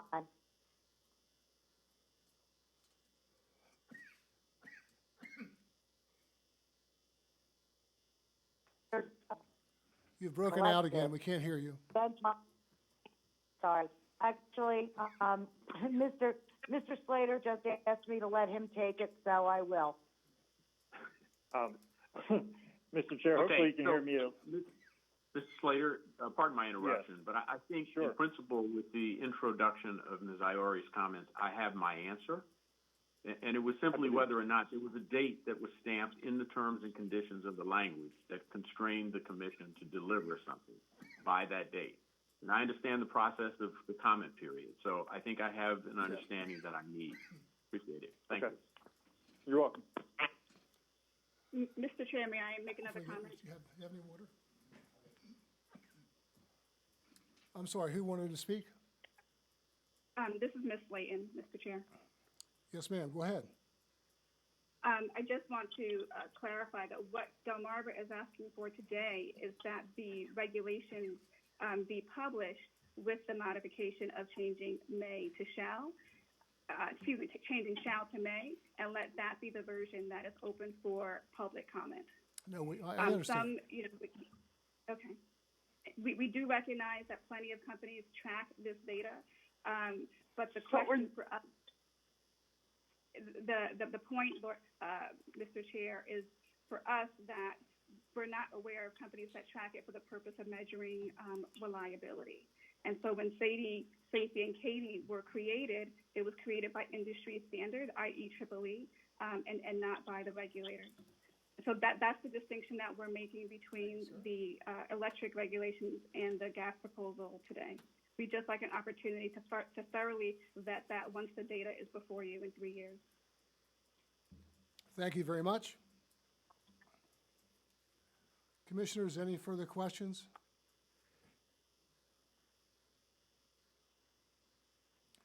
Do we have a motion? I move we approve the DP&A's order. I Second the motion. Is there any discussion on the motion? Hearing none, all those in favor signify by saying aye. Aye. Aye. Aye. Any any opposed? Aye. Any abstentions? The motion carries. Thank you, Ms. Slayton and everyone, and Mr. Slater. Thank you, Commissioners. Thank you, Commissioners. Number 3, in the matter of request for approval of Delmarva Power and Light Company's 2020-21 standard offer service rates, procurement cost adjustment, and RORM filing. We have proposed order 9577. Ms. Kurtz-Crompton, please. Thank you, Chair Winslow, and good afternoon, Commissioners. This is Dawn Kurtz-Crompton on behalf of Delmarva Power. Today, you have in front of you for consideration order number 9577, which would open the docket for Delmarva's 2020-2021 standard offer service, procurement cost adjustment, and reasonable allowance for retail margin rate filing, and would approve the tariff rates set forth therein on a temporary basis and subject to refund following review and final approval by the Commission. I thank staff for preparing the proposed order and allowing the opportunity for comment. Delmarva is in agreement with the form of order you have in front of you today, and I respectfully request the Commission approve order number 9577 as submitted. Thank you. Thank you, Ms. Kurtz-Crompton. Mr. Walsh. Thank you, Chair Winslow and Commissioners. Ms. Kurtz-Crompton's recitation is accurate, and staff also supports the Commission's approval of Order 9577 and the attached publication. Thank you, Mr. Walsh. Ms. Iori? Thank you, Chairman Winslow and Commissioners. The DPA supports the proposed form of order and public notice. Thank you. Thank you, Ms. Iori. Commissioners, any questions? Move that we adopt proposed order 9577 as presented. Commissioner Gray, second. This is Commissioner Karia. I second it.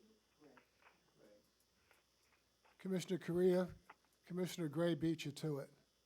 You gotta be quicker. Okay, I'm happy to be beaten by you. Okay. Is there any discussion on the motion? Hearing none, all those in favor signify by saying aye. Aye. Aye. Aye. Aye. Aye. And we got at least 6 votes on that one. Anybody opposed? Any abstentions? The motion carries. For all of you out there, it's difficult to hear exactly how many ayes there are. That sounded like maybe 6 or 7. Sometimes it seems like it's only 4. But I believe we have, obviously, everybody accounted for. Number 4, in the matter of the application of Delmarva Power and Light Company for an increase in electric base rates and other miscellaneous tariff changes, we've got proposed order 9566, and we have Ms. Scott for Delmarva Power and Light.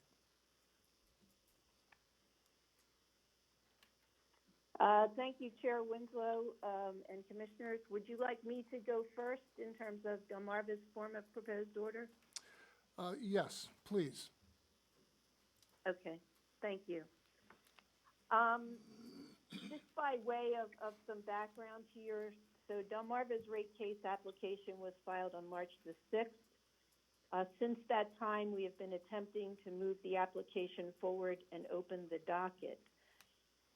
Unfortunately, however, it seems that this application has gotten off track when the joint petition was filed by staff and DPA on March the 10th, seeking revisions to Delmarva's electric tariff to address how certain commercial customers would be classified for service going forward, even though Delmarva had already addressed this issue in its rate case application.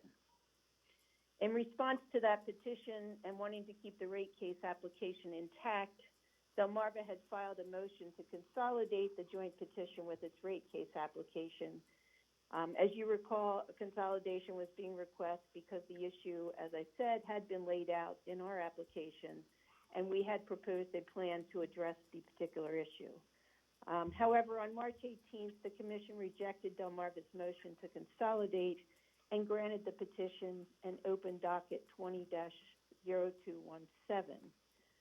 Thereafter, we were before you on April 1st, where the Commission issued Order 9564 in docket 20-0217, which revised Delmarva's electric tariff provisions pertaining to certain commercial customer classes and set forth the schedule by which Delmarva would migrate approximately 5,400 commercial customers to different customer classes based upon a review of their electric usage. When we were before you on April 1st, after responding to staff's minimum filing requirement deficiency letter, we argued for the opening order to be approved at that meeting. However, both staff and DPA opposed this request, claiming that rates would likely be changing as a result of Order 9564 in docket 20-0217. And there was also a concern expressed about having to provide 2 public notices with respect to rate changes. During the April 1st hearing, both staff and DPA argued that because rates were going to change as a result of Order 9564, they needed to see the revised cost of service study and rate design before they would be comfortable having the Commission approve an opening order for the rate case. You also may recall during the course of the hearing on April 1st that staff several times argued that there would be no prejudice to Delmarva by postponing the approval of the opening order to the April 22nd or May 13th meeting. Delmarva did file its revised cost of service study and rate design on April 16, 2020. We are now here today, having timely filed our responses to the minimum filing requirement deficiency letter, having already filed over 20 voluntary responses to early discovery based on the March 6 application, and having filed the revised cost of service study and rate design in sufficient time for staff and DPA to review it, only to have staff and DPA claim that the rate case application was only submitted on March 6th, but not actually filed until April 17th. Based on their position, rates would not go into effect on an interim basis until October 17th, rather than October 6th. October 6th November.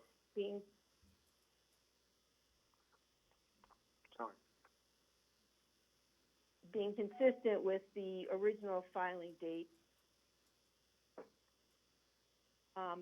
set forth in the rate case application. October 6th is the date based on the 7-month provision set forth in 26 Delaware Code 306A1. So contrary to staff's arguments on April 1st, Delmarva is being prejudiced by the delay, which has occurred in issuing an opening order in this docket, in that implementation of rates would be delayed an additional 6 weeks. In considering the arguments of staff and DPA that the filing date for the application should be changed, I wanted to remind the commissioners why the application was updated. The March 6th filing was a complete filing that included a plan to address the commercial customer migration issue in the context of the rate case proceeding. Delmarva included customer migration in its application in response to DPA's concerns on the subject. The course of the application was altered with the filing of the joint petition and the approval of Order 9564 in docket 20-0217. Therefore, rather than addressing the commercial customer migration issue as part of its rate case application, consistent with its filed application, Delmarva was required to change its tariff, accelerate the timing of when commercial customer migration would be updated in its March 6 filing. It's important to note that Order 9564 does not change what the company proposed in its original March 6 application. The order simply changed the timing of when the work was completed and the impact included in the rate case. In fact, it required the work to be completed sooner than proposed, and therefore the parties are in a better position. All throughout this process, even prior to the filing of the application, Delmarva has been responding and pivoting to promptly address the migration issue the DPA recently raised. So for staff and DPA to claim the application filing date should be modified based on when the revised cost of service study and rate design were submitted is frankly disingenuous and also a direct contradiction to the no prejudice position that was vocalized to you on April 1st.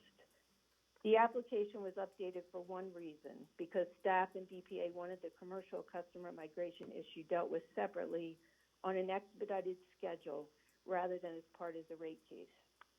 As a result, Delmarva has had to pivot and move the customer migration matter forward on an expedited basis while still moving forward with its rate case. Under these unique circumstances, it's entirely unfair to now further prejudice Delmarva by accepting the argument proposed by staff and DPA that the rate case application was not complete when it was filed on March 6th, and insisting that the filing date be moved out an additional 6 weeks in response to intervening events. At the end of the day, the only party prejudiced by where we are today, if the Commission approves the form of order proffered by staff and DPA, is Delmarva. Thank you very much. Thank you very much, Ms. Scott. Assuming everything that you say is accurate, and I have no reason to believe it isn't, is the Commission able to make any change today that would eliminate the harm that you indicate is going to occur to Delmarva Power and Light? Or have we already done the harm and it's not fixable? No, Chair Winslow, the harm is created by the proposed form of order submitted by staff and DPA, which changed the filing date of the application from March 6th to April 17th. The revised form of order that was submitted by Delmarva retains the March 6th, 2020 filing date. Okay. Thank you very much. Otherwise, the form of order is substantially the same in terms of the language contained within it. Thank you, Ms. Scott. Mr. Geddes? Mr. Chairman, members of the Commission, following up on the Chair's comments in my last argument, this time I'll try to be creative, funny, and perhaps less subtle in my comments on Ms. Scott. You have to have some humor given all the events around us. Before I start my comments, did you receive a copy of the little exhibit that I asked Ms. Nickerson, I believe Dr. Baru had sent out? It's only 4 pages. I would ask that if you have it or if you haven't looked in your mailbox, hopefully it's there. And Ms. Scott, I just realized recently, about 20 minutes ago, that it was sent to your co-counsel, but not to you. I just want to make sure you had a copy of it. Well, and I would like to reserve comment, now that you brought it up, Mr. Geddes, I would like to comment on the exhibit that you circulated that I just received about 15 minutes ago. All right. Yes is the answer to your question. Let me get started. Okay, go ahead. Mr. Geddes? The answer to your question with respect to the commissioners, I believe, is yes. At least I have mine. I have mine. Well, okay. In the normal course, Mr. Chairman and members of the Commission, this would be used by counsel to illustrate a point. It wouldn't be an exhibit or anything, but just a matter of argument. Might be up on the board, might be somewhere else. In working with a virtual conference and meeting, I tried to circulate it this morning to everybody at the same time. And so it would be no different than if I got up and then walked around the room and said, I'd like you to consider this. But with regard to my argument and where I want to start, you have 2 forms of order, as Scott suggested.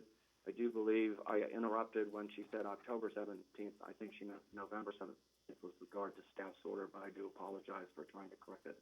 And, We can't hear you. can you hear me now? We can hear you now. Okay.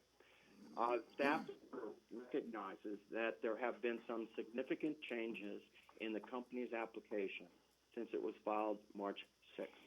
Specifically, the deficiency letter, most of these arguments you heard either on the 18th of March or on the 1st of April, but just to summarize quickly, there have been significant changes.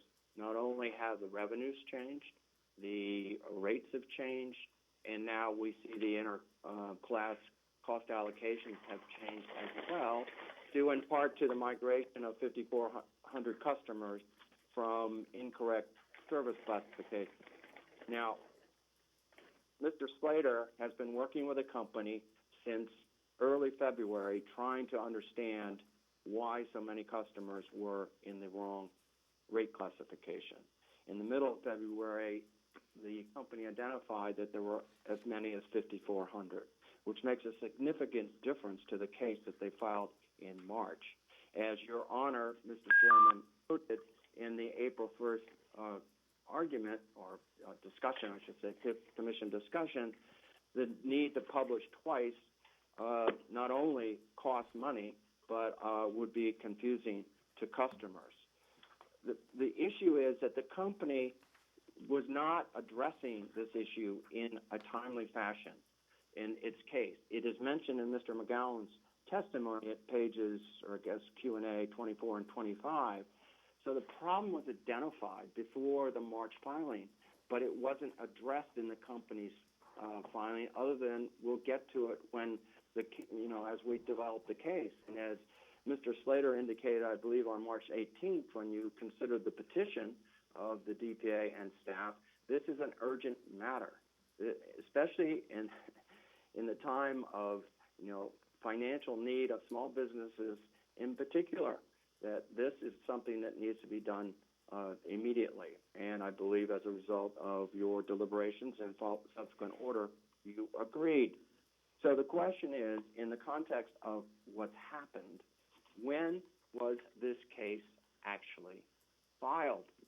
And I will give you 3 dates that you can choose from. We argue April 17th, which is the date that the cost of service was filed by the company, and you have a complete record of the revenue requirement rates and cost of service.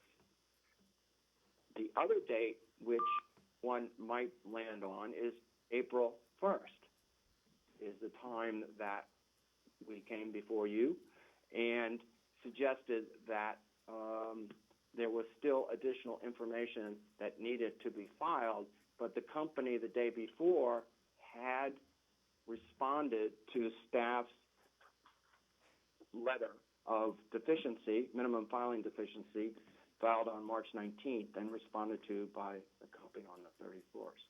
The exhibit that I sent to you is an illustration of how the commission has dealt with this issue in some 30 cases, maybe there's 20 cases, I didn't actually count them, but that's only a partial list, and the order on page 2, 3, and 4 of that little exhibit clearly states a process when an application is not deemed sufficient when submitted.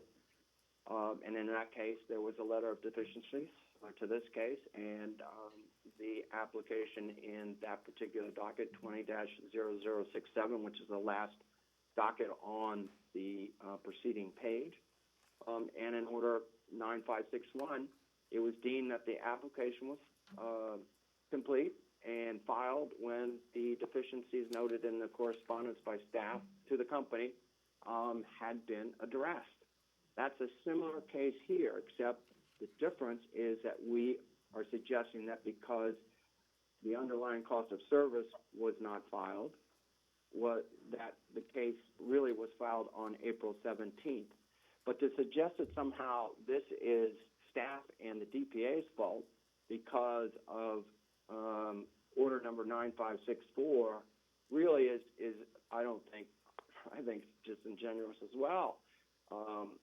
DPA had been trying to get the company to deal with this issue. The company didn't want to deal with the issue outside of the rate case, and so because of what we felt was circumstances that required immediately to address it, it was taken out of the docket, but that created other consequences as well. So, as we argued last time, there was no case. The case that was filed is no longer operative.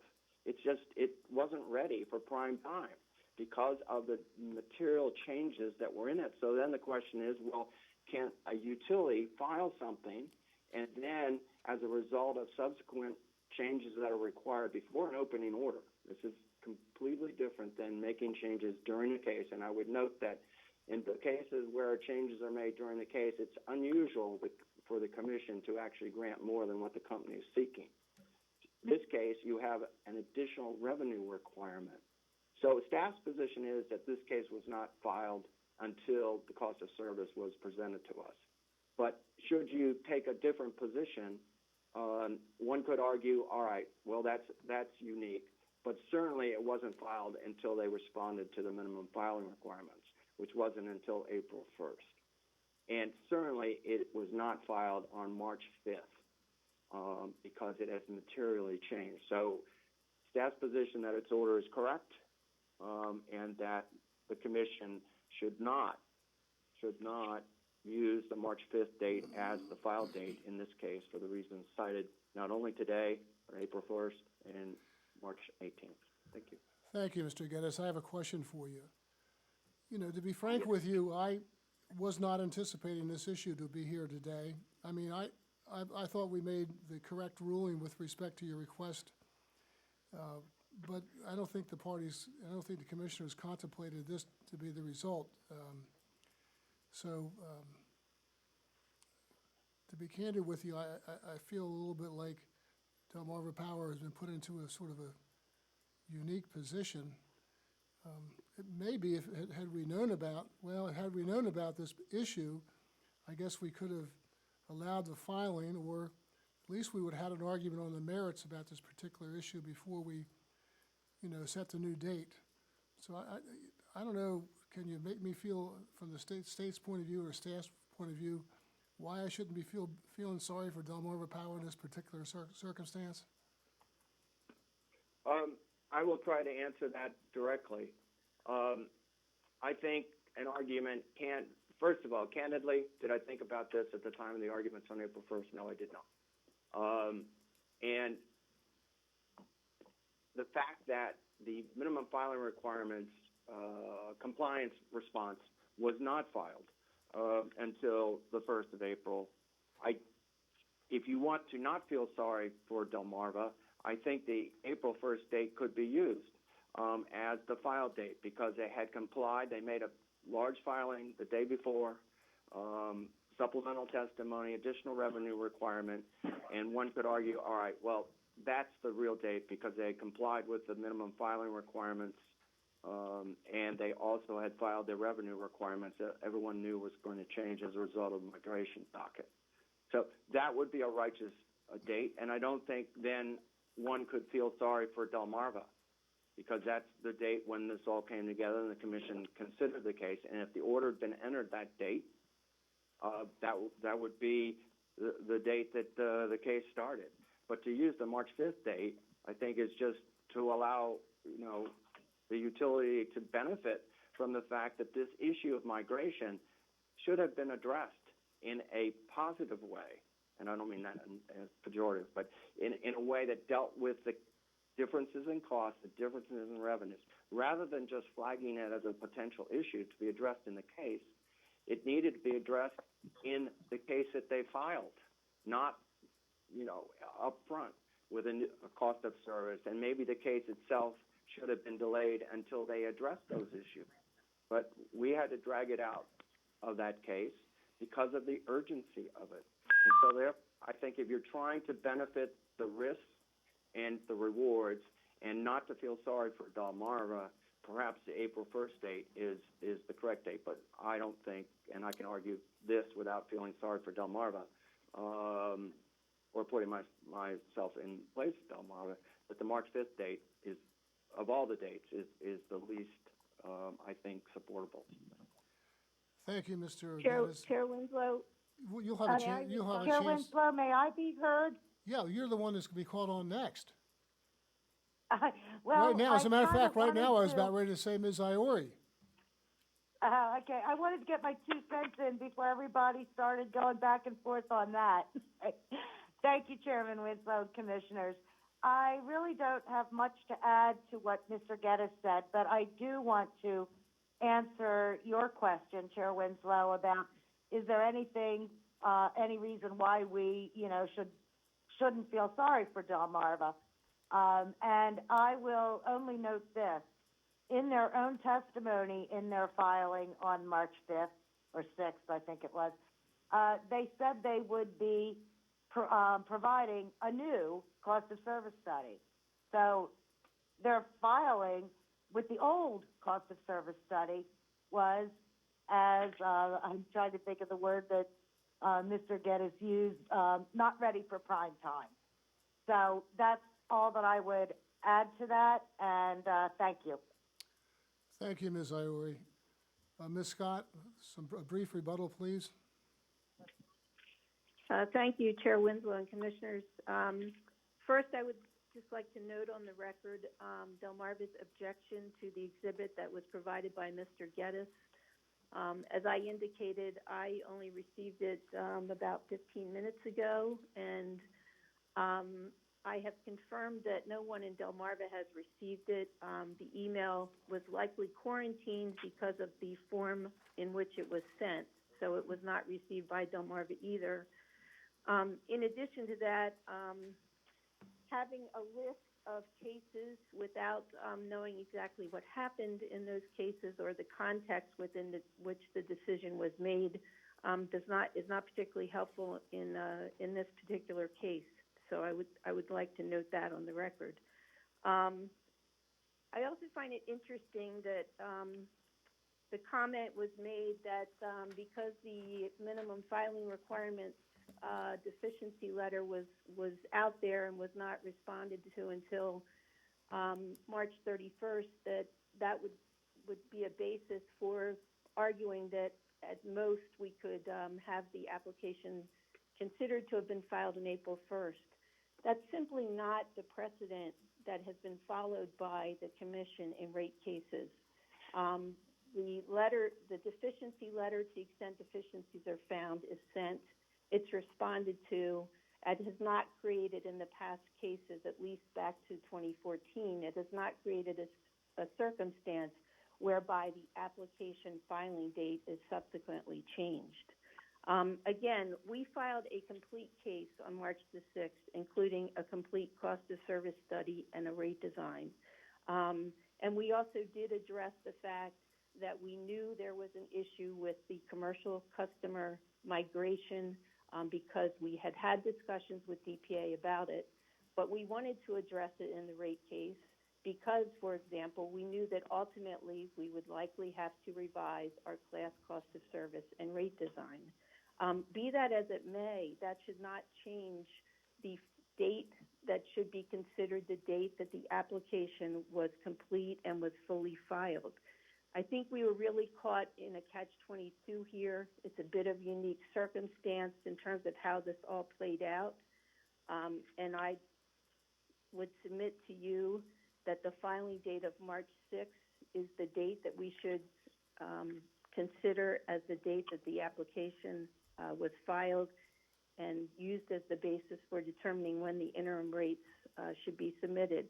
And Chair Winslow, just to remind you, at the April 1st hearing, you specifically asked me what harm there would be to Delmarva if the suggestion of DPA and staff to move the schedule of the opening order out to April or May, what harm would there be to Delmarva if we did that?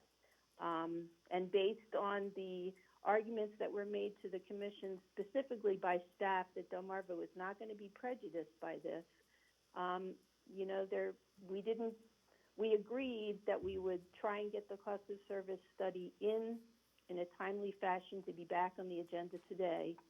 But we certainly were not anticipating that we would be in the situation we are now with a claim that the application date, the filing date, should be different than March the 6th. Thank you, Ms. Thank Scott. you. Commissioners, do you have any questions of the parties?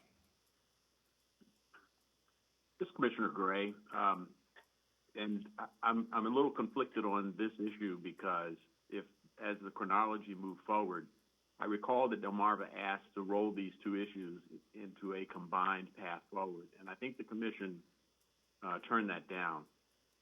And then at the next meeting or several meetings after, the commission and the other parties acknowledged that the cost of service and revenue requirements were not accurately defined because of the other issues or changes needed to the other counties. So I kind of see Delmarva's position where they're in a catch-22, keep it separate and now put it together. And so my inclination is to go with Delmarva's argument and give them the March 6th date, but I can't address whether or not their application was complete, as Mr. Geddes perhaps sowed the seed that maybe the application wasn't complete. But if it was complete, I would go back to March 6th, giving Delmarva the guidance that these two issues are separate, which they approached separately, and then they were told to put them in some sense together. So I empathize with Delmarva's situation, and that would be my position. Is that a motion? I can make, just a moment, Mr. Chair, because I'm not sure how to reconcile that motion with the orders on the table. Well, you doesn't have to. I would prefer to. You don't have to reconcile. Sorry? You don't have to reconcile anything with your motion. Okay. Your motion stands by itself. So I therefore move that we allow Delmarva the date of March 6th, as they have appealed in this matter, as the filing date. And sign the proposed order with the new date. I'm sorry, Mr. Chair, I didn't get that. Sign the proposed order with a date of March 6th. Yes, Mr. Chair, that would be my motion. Is there a second? I second the motion. Is there discussion on the motion? I'll make my comments. We had a case, and we made a correct decision on it just prior to all this happening. And I think that Ms. Scott has articulated the facts as I recall them very well. And I do believe that my vote was frankly based upon the fact that there would be no injury to any party as a result of the lack of consolidation and the continuance of the case for either one or two meetings. So I am in support of the motion. I understand it might be a little bit more expense for the consumers, and I understand the argument that Mr. Geddes is making, which, I wish I had heard back on the last time we heard this matter, I guess, which probably was a telephonic call, which may have been one of the problems we had at that time. So in any case, I'll be supporting the motion. Anybody else like to make some comments? All those in favor of the motion signify by saying aye. Aye. Aye. Aye.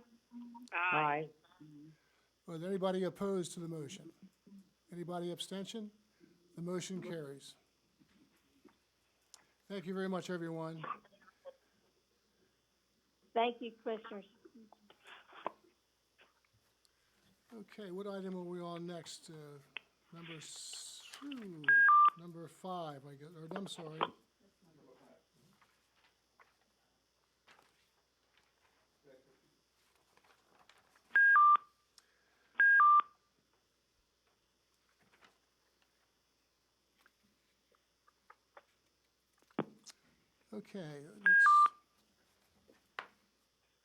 Okay, number 5 is in the matter of the adoption of rules and procedures to implement the Renewable Energy Portfolio Standards Act. We've had this on many occasions. In this matter, we're going to have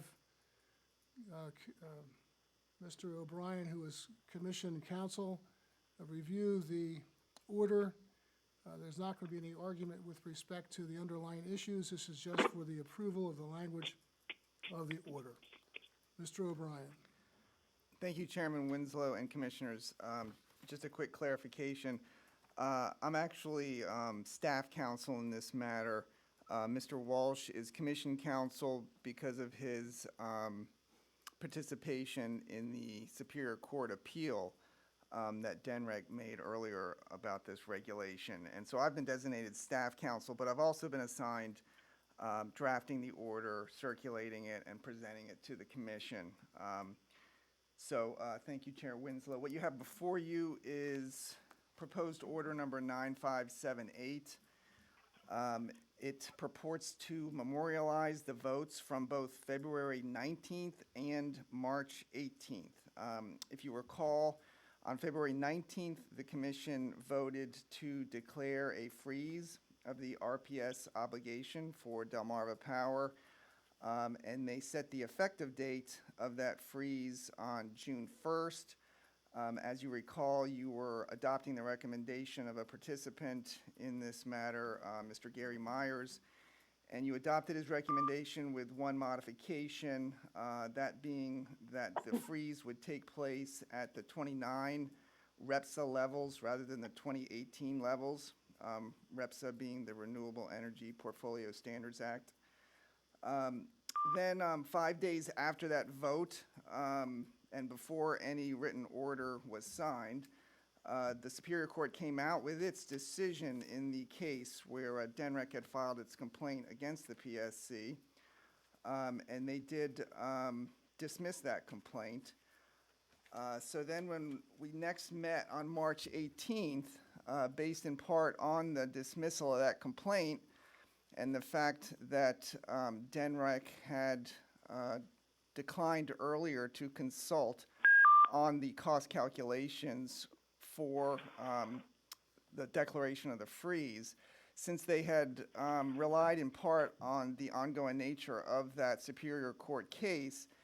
On March 18th, the Commission decided to go ahead and modify what it had decided on February 19th. And that modification was to move out the effective date of the freeze from June 1st to August 1st. And that was in order to allow for a consultation, if that would now take place, given the Superior Court decision. It would allow for inclusion of certain costs that were not included in the first calculation that was presented to the Commission, because those costs were in the custody of DENREC, and DENREC had not provided them at that point. So on March 18th, you did vote to modify your decision and move out the date of the effectiveness of the declaration of the freeze to August 1st. And that was in part due to allow the legislature an opportunity to act on pending legislation that potentially could resolve the conflict between DENREC and PSC. So as you know, Chair Winslow, after the meeting, you did indicate to me, knowing that I would be drafting the order, that a more accurate depiction of the effective date would not be August 1st, but would be 30 days after the end of the legislative session. The reason being, at that point, with the state of emergency that had been declared by the governor, there was some thought that the legislature could extend its session beyond the customary June 30th date. And so instead of just picking August 1st, which is about a month after the end, you thought that it would be better to frame the effective date as 30 days beyond the end of the legislative session. And so that is how we drafted the order. And of course, if that point needs to be discussed today by the commissioners, it can. But that is my recollection also of the deliberation, is that it was more about giving 30 days beyond the end of the legislative session than there being any magic to the August 1st date. So what you have before you is a memorialization of the vote from February 9th, which declared the freeze, and as modified by vote on March 18th, which moved the effective date essentially to 30 days beyond the end of the legislative session. And with that, I will ask that the commission adopts proposed order 9578. Commissioners, do you have any questions of Mr. O'Brien with respect to the form of the order? And does it? Motion to approve proposed order Chairman 9578. Winslow. Chairman Winslow, this is Jameson Tweedy for Denrick. Would I be permitted to say a few words? Mr. Tweedy, if it was anybody I else, will. Mr. Tweedy, if it was anybody else, I'd say Yes, no, Chairman. but it's you, I want to say yes. Thank you, Chairman. I will attempt to keep them very brief and specific to the order, as well as to the legislation that's referenced or that the order contemplates. Denrick's position is that the order issued today in its current form would be void. State agencies are not permitted to act outside the authority granted by statute, and agency actions outside their statutory authority are referred to as ultra vires and void. In Denrick's view, that's exactly what's happening. Nowhere does a statute permit the PSC acting alone. There was a little bit of a bumble of your words there. I'm sorry. Mr. Tweedy. Okay. I will try. I will louder and deep.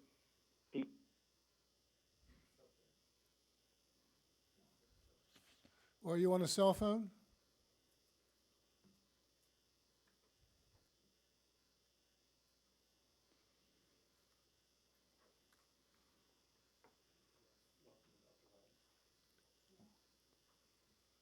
Well, my understanding of, do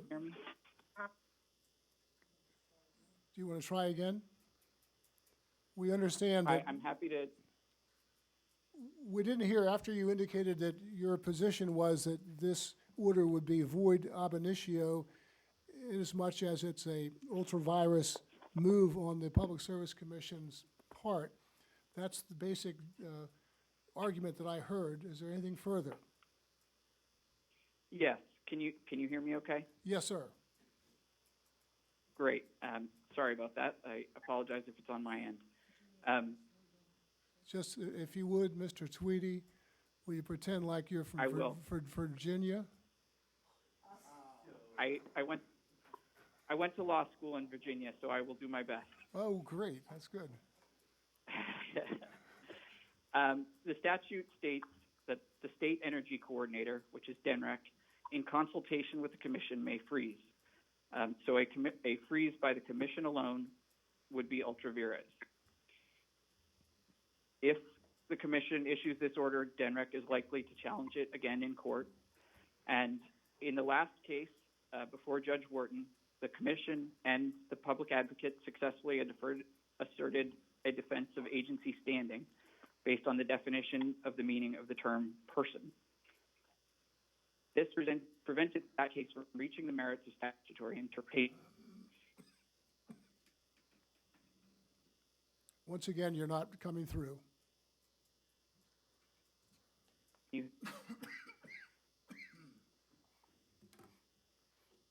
Are you able to hear me? Not quite yet.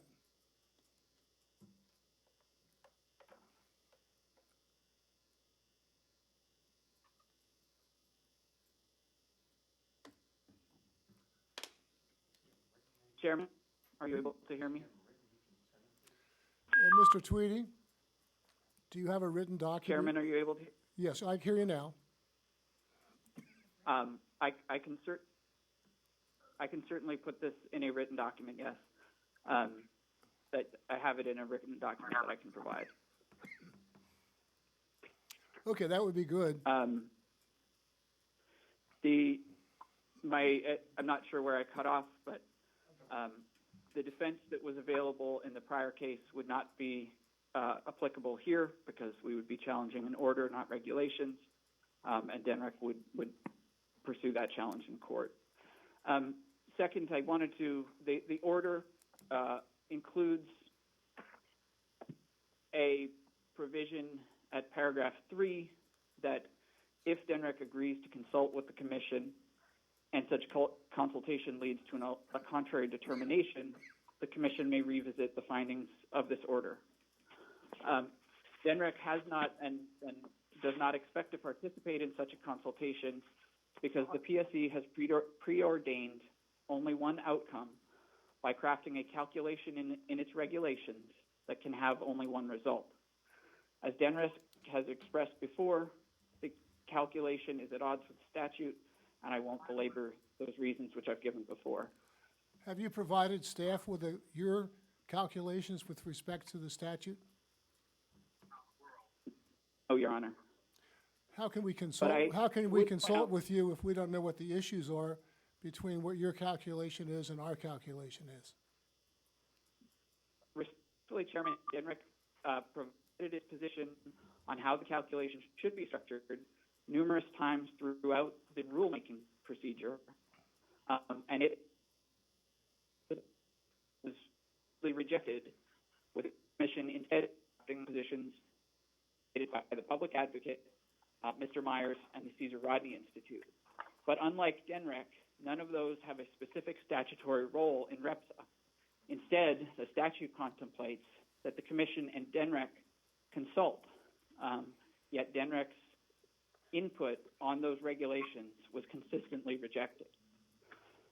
I will note, in a very simple example, looking at my own Delmarva power bill for March of this year, that in contrast to the 18.9% calculated in the Commission's calculation, my total electricity charge for the month was $151.59.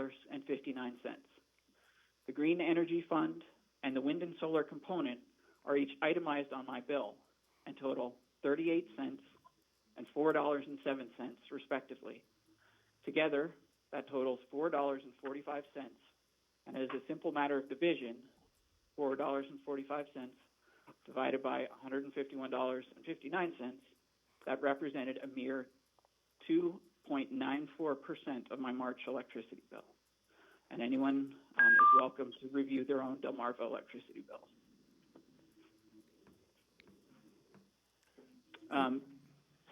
The statute clearly provides for DENREC's ultimate role in a freeze decision, yet its position was consistently rejected throughout the rulemaking procedure.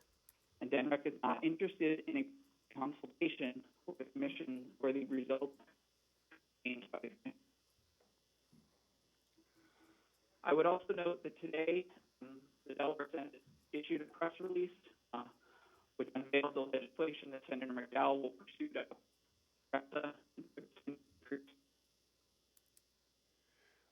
Mr. Tweedy, would you repeat that about today? There was a press release and something about legislation and Senator McDowell. I couldn't quite hear that.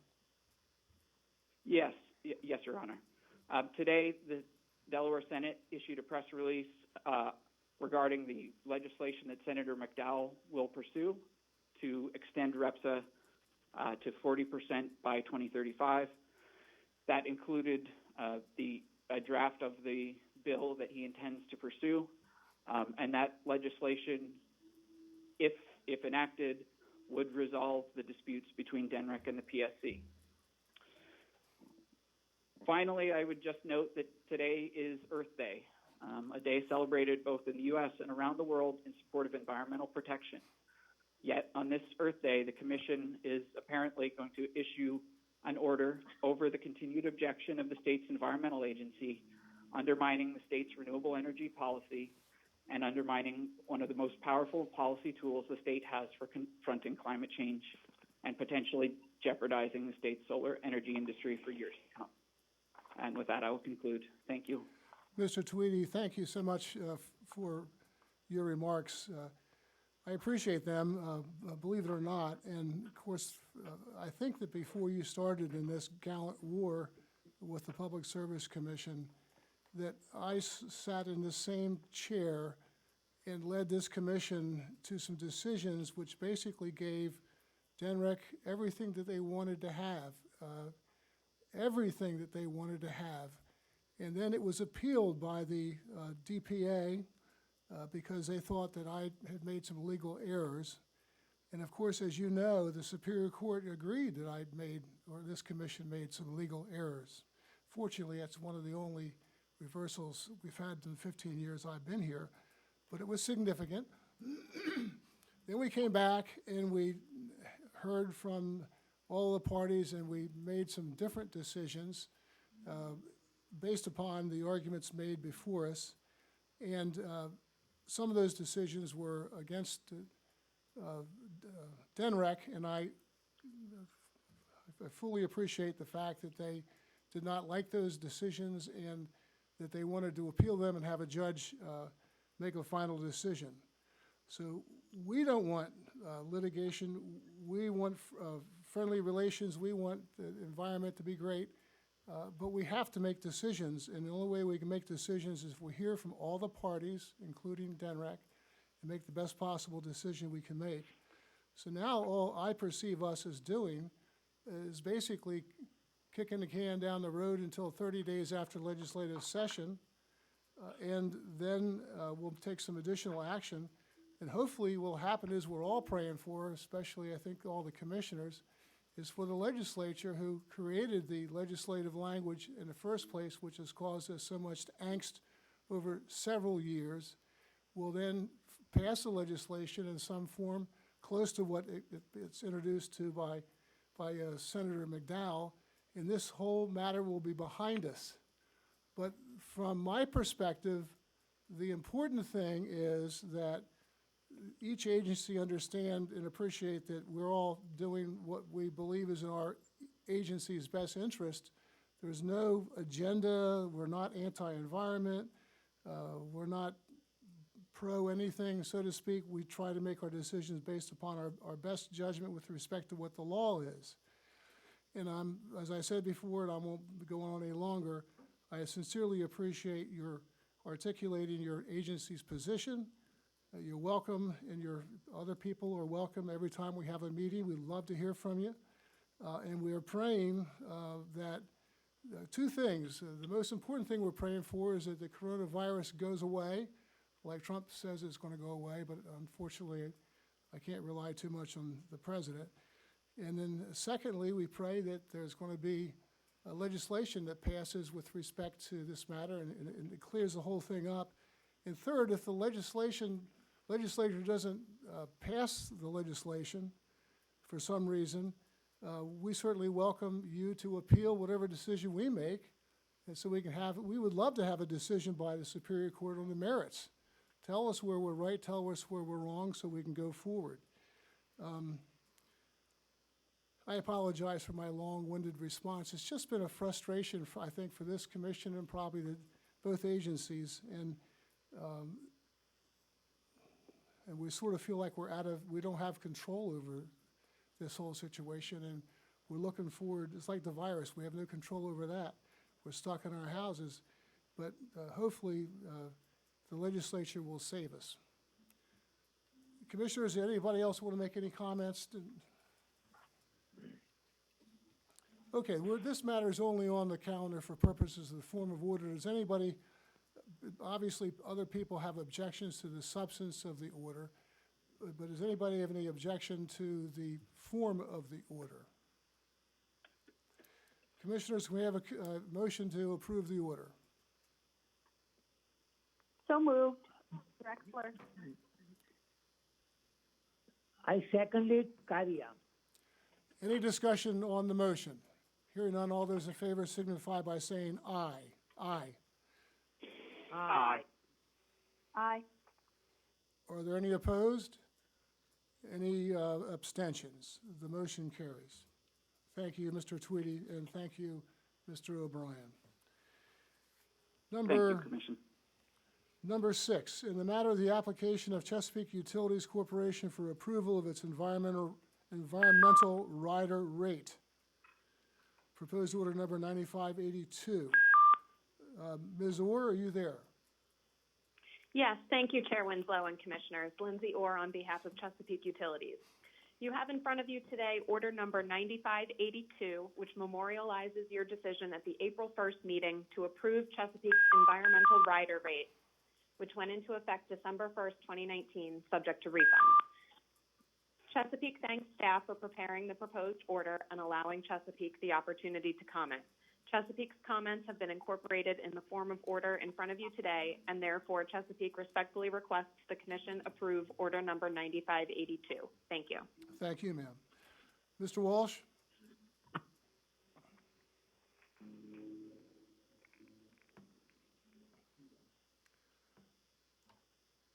I'm sorry, I was on mute. Thank you, Chair Winslow and Commissioners. Ms. Orr's recitation is accurate, and staff supports Commission's favorable consideration of Order Number 9582 in this docket. Thank you, Mr. Walsh. Ms. Iori? Thank you, Chairman Winslow and Commissioners. The DPA supports the proposed form of order. Commissioners, any questions of Mr. Walsh, staff member? Shona Marshall is probably on the phone to answer any questions.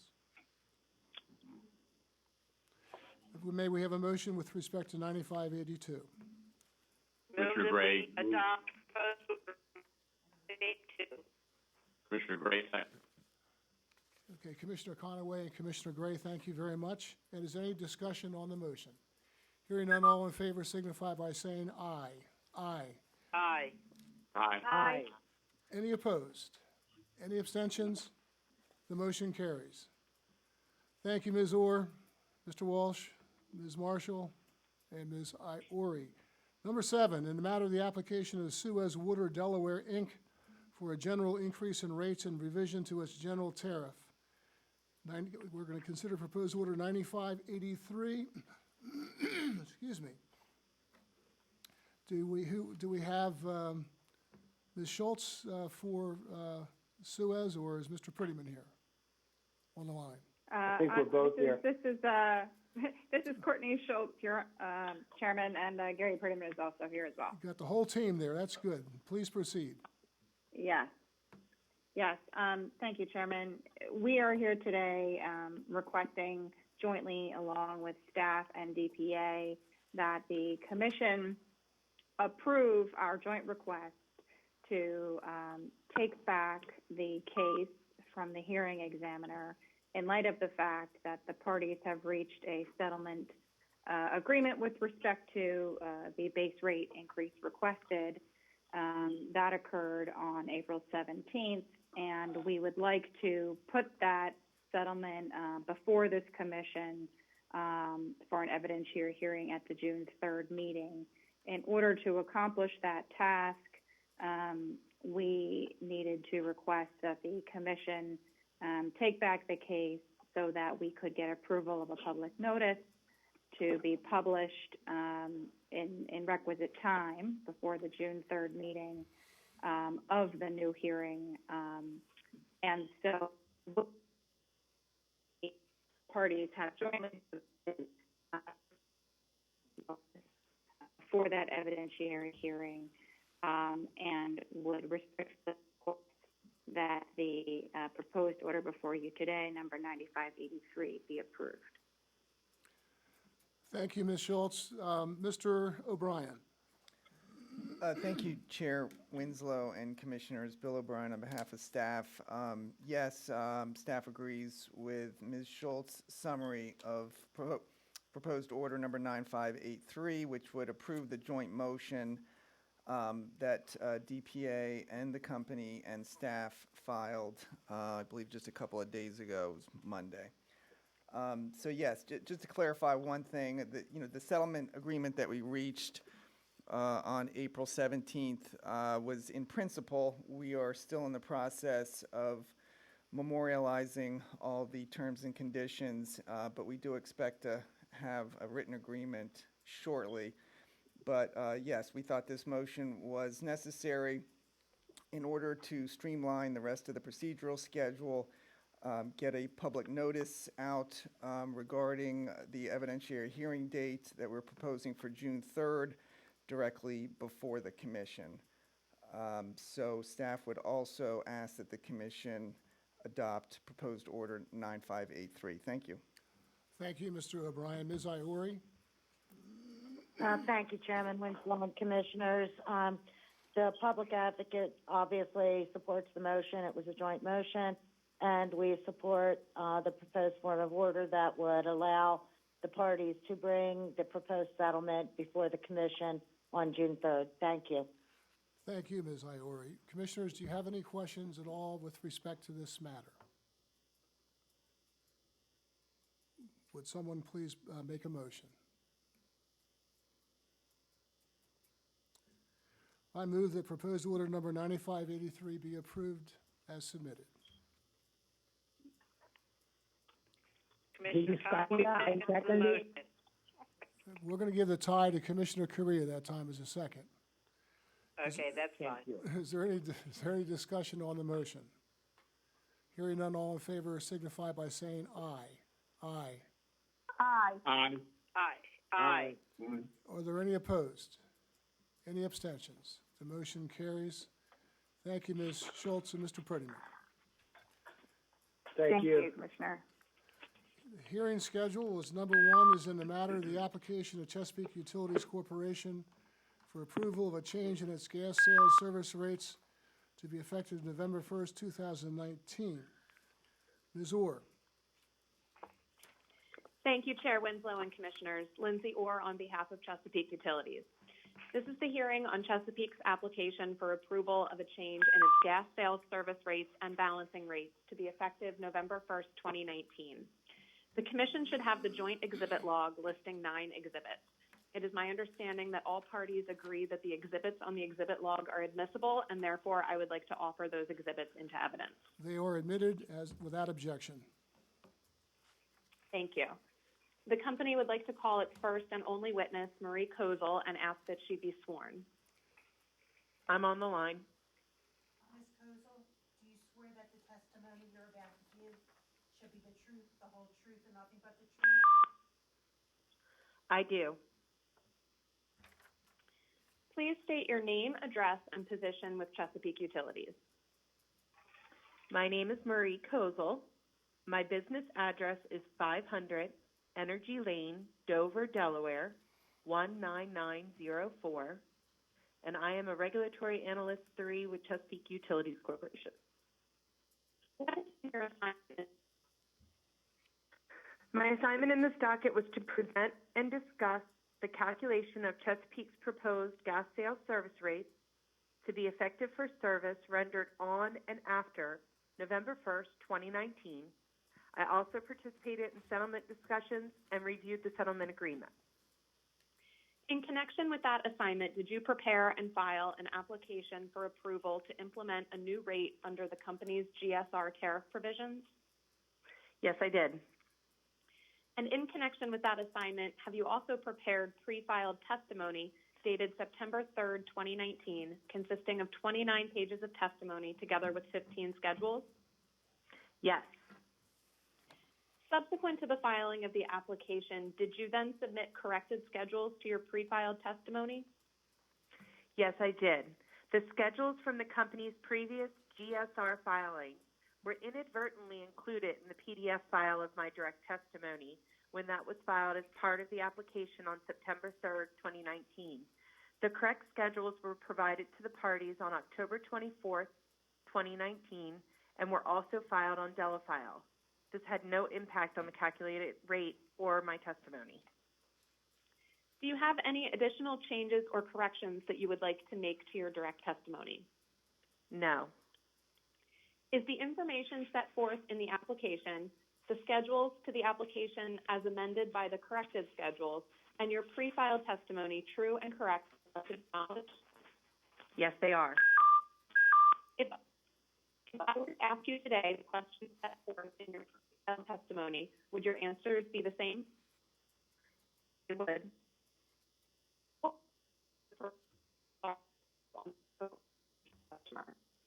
Ms. Orr, can you repeat that question? Yes. What impact would the proposed GSR rates have on a typical residential customer? Compared to the rates currently in effect, an average RS2 customer using 700 CCF per year will experience an annual increase of approximately 7.39% or $6.12 per month. During the winter heating season, A typical RS2 customer using 120 CCF per winter month will experience an increase of approximately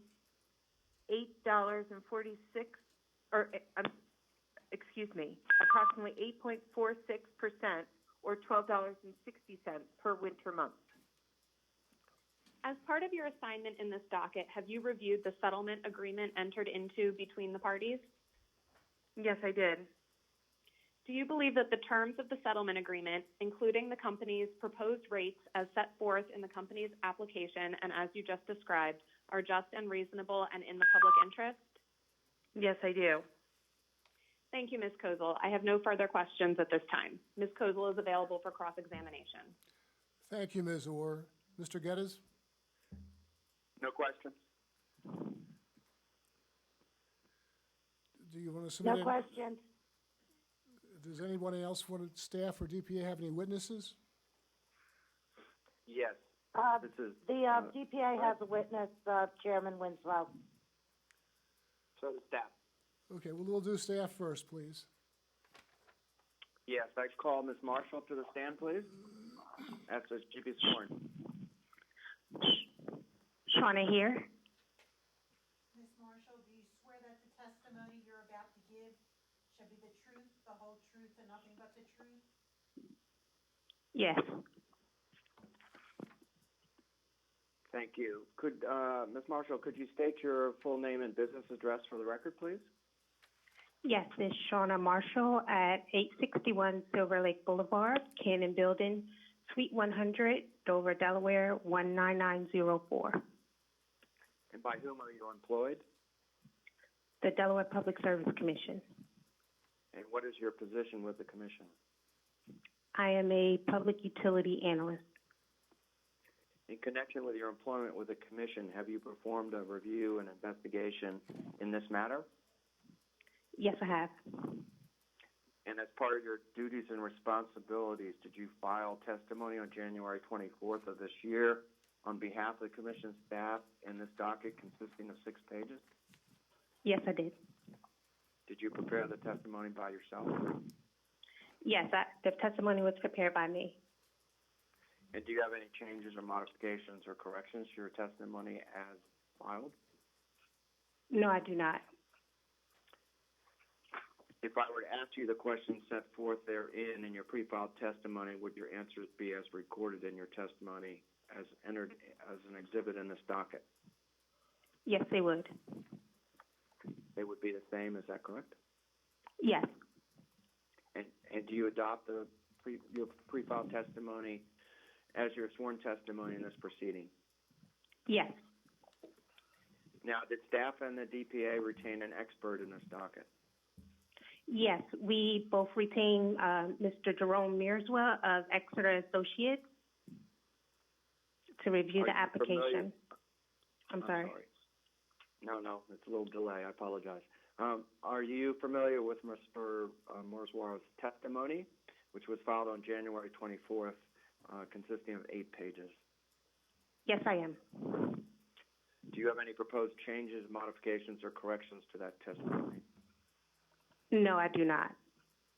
Do you adopt his testimony as your testimony for purposes of this hearing today? Yes, I do. Now, have you also been involved in investigations on behalf of the commission's staff that led to the settlement agreement in this case? Yes. Do you believe that the proposed settlement results in just and reasonable rates and is in the public interest? Yes. Could you explain why you do hold those beliefs, please? The settlement agreement is consistent with the company's tariff. It also allows for the extension of practices previously agreed upon in prior dockets, and it avoids further litigation in this matter. Thank you, Ms. Marshall. Is there anything else that you believe should be brought to the attention of the commission before they consider this settlement agreement? No. Ms. Marshall is available for any questions that the commissioners may have or other parties may have. Thank you very much. Are there any questions of Ms. Marshall? Hearing none, Ms. Iori? No questions from Chesapeake. Ms. Iori? No questions, Your Honor. Do you have a witness you want to call? We do. The public advocate calls Andrea Moucher to the stand and asks that she be sworn. That's a vaguely familiar name. And this is the best way to do a hearing for me ever. Oh, we want to see your face in here. We want you here in person. Do you swear that the testimony you're about to give shall be the truth, the whole truth, and nothing but the truth? I do. Ms. Moucher, would you please state your name and business address for the record? Andrea Moucher, 29 South State Street, Dover, Delaware, 19904. And by whom are you employed? The Delaware Division of the Public Advocate. What is your position with the DPA? Public Utility Analyst. And what are your duties and responsibilities in that position? Generally, I am responsible for overall management of those dockets where the public advocate has intervened. This includes review of applications, testimonies, and discovery responses, selection of consultants where necessary, and participation in the development of positions taken by the public advocate in cases. And as part of your duties and responsibilities, did you review the application of Chesapeake Utilities Corporation for a change in its GSR rates? Yes. Did the public advocate participate in returning Jerome Mierzwa, that's Mierzwa, of Exeter Associates, to review the application on behalf of staff and the public advocate? Yes. Did you review Mr. Mierzwa's testimony before it was filed? Yes. And have you reviewed it since it was filed? Yes, I reviewed it in preparation for this hearing. Do you have any changes or corrections to make to that testimony at this time? No, I do not. Do you adopt that testimony as your own on behalf of the public advocate? Yes. As the DPA's witness, you are aware that the parties have reached a settlement in this case. Yes. Do you believe that the proposed settlement results in just and reasonable rates for residential and small commercial customers and is in the public interest? Yes, I do. Why do you believe that? First, the settlement recommends approval of Chesapeake's proposed GSR rates.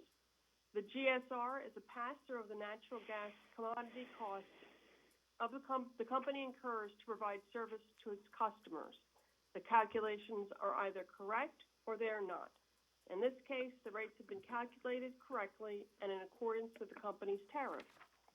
The company has also agreed to monitor its over and under collection levels to determine whether a change in the methodology used to calculate the GSR is necessary, and to hold quarterly meetings with staff and DPA at their request to review those balances, the hedging program, and other areas of interest.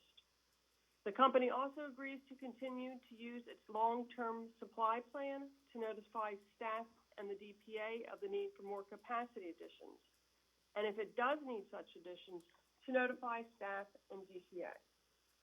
Finally, the company agrees to continue providing information that it agreed to produce in prior GSR settlements. In conclusion, I believe that the proposed settlement agreement in this case results in just and reasonable rates for residential and small commercial customers and adequately resolves concerns raised by the parties.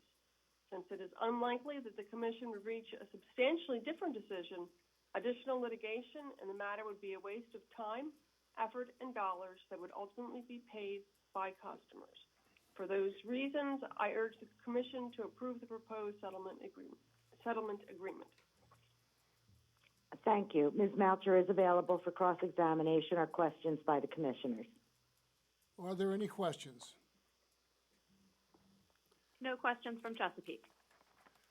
No questions from staff.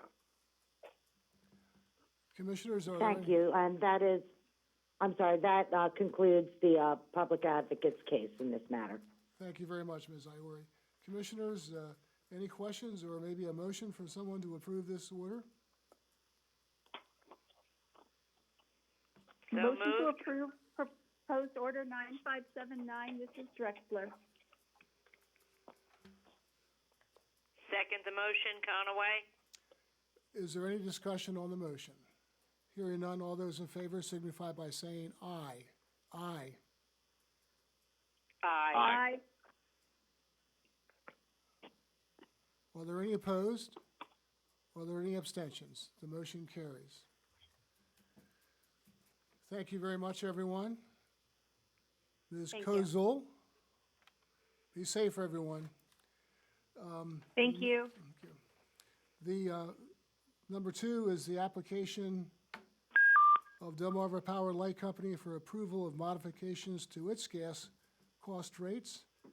And we have proposed order 9569. Ms. Kurtz-Crompton. Thank you, Chair Winslow and Commissioners. Good afternoon.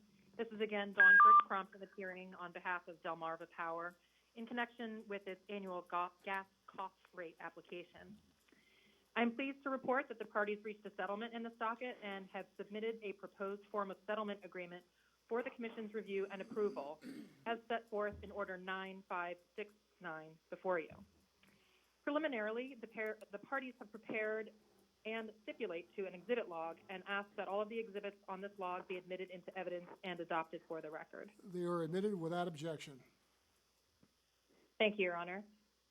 This afternoon, I have one witness, Jim Jacoby, who will serve as Delmarva Power's witness to provide testimony regarding the settlement.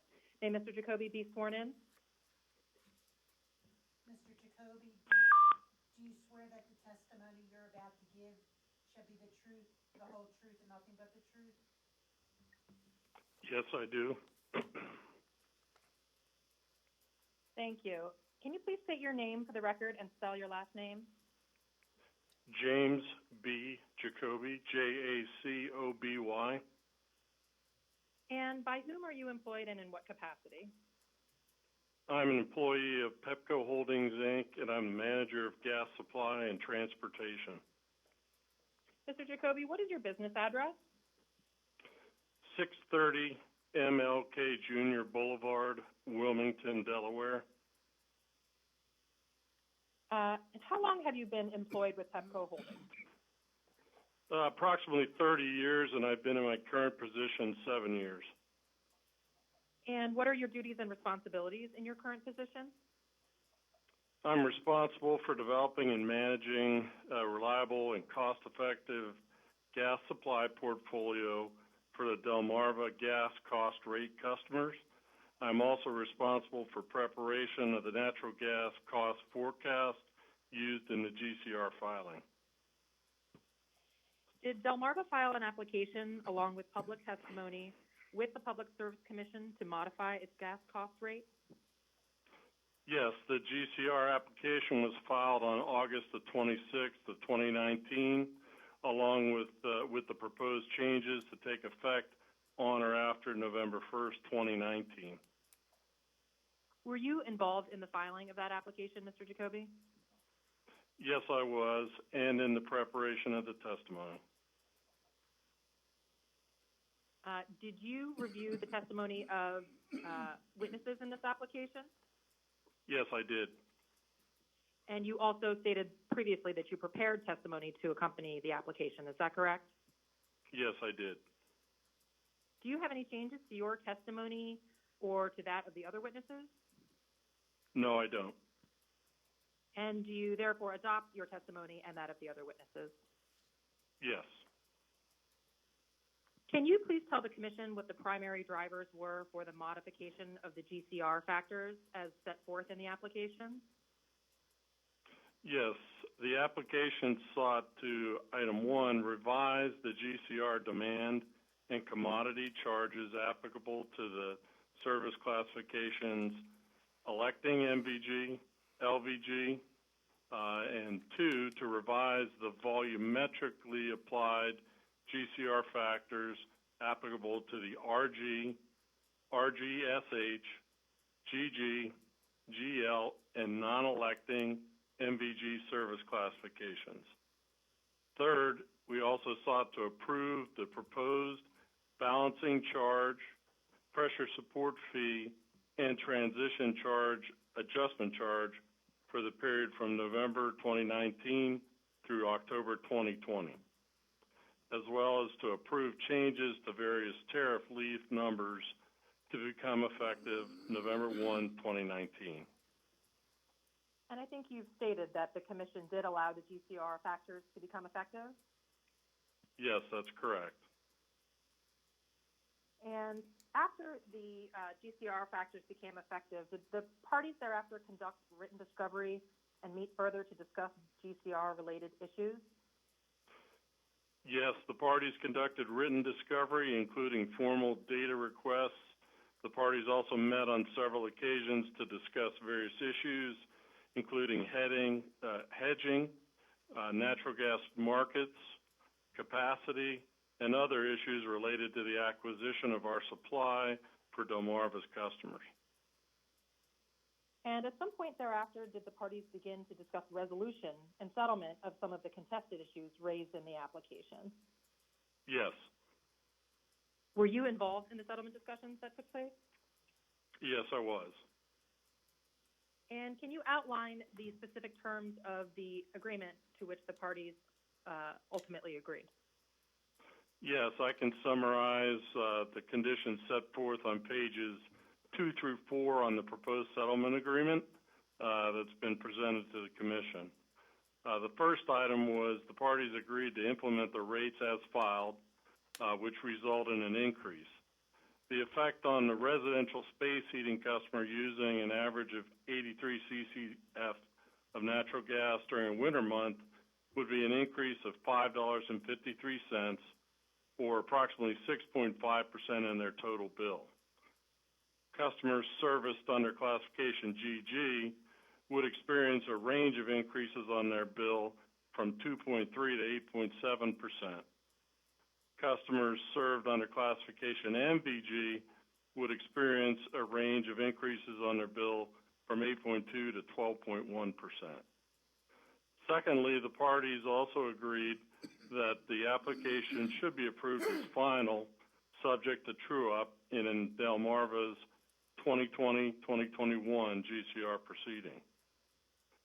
Third, the parties agreed that the transition cost adjustment charge tariff, which governs what the company charges to customers when they elect to leave firm sale service for transportation service, will be modified as follows.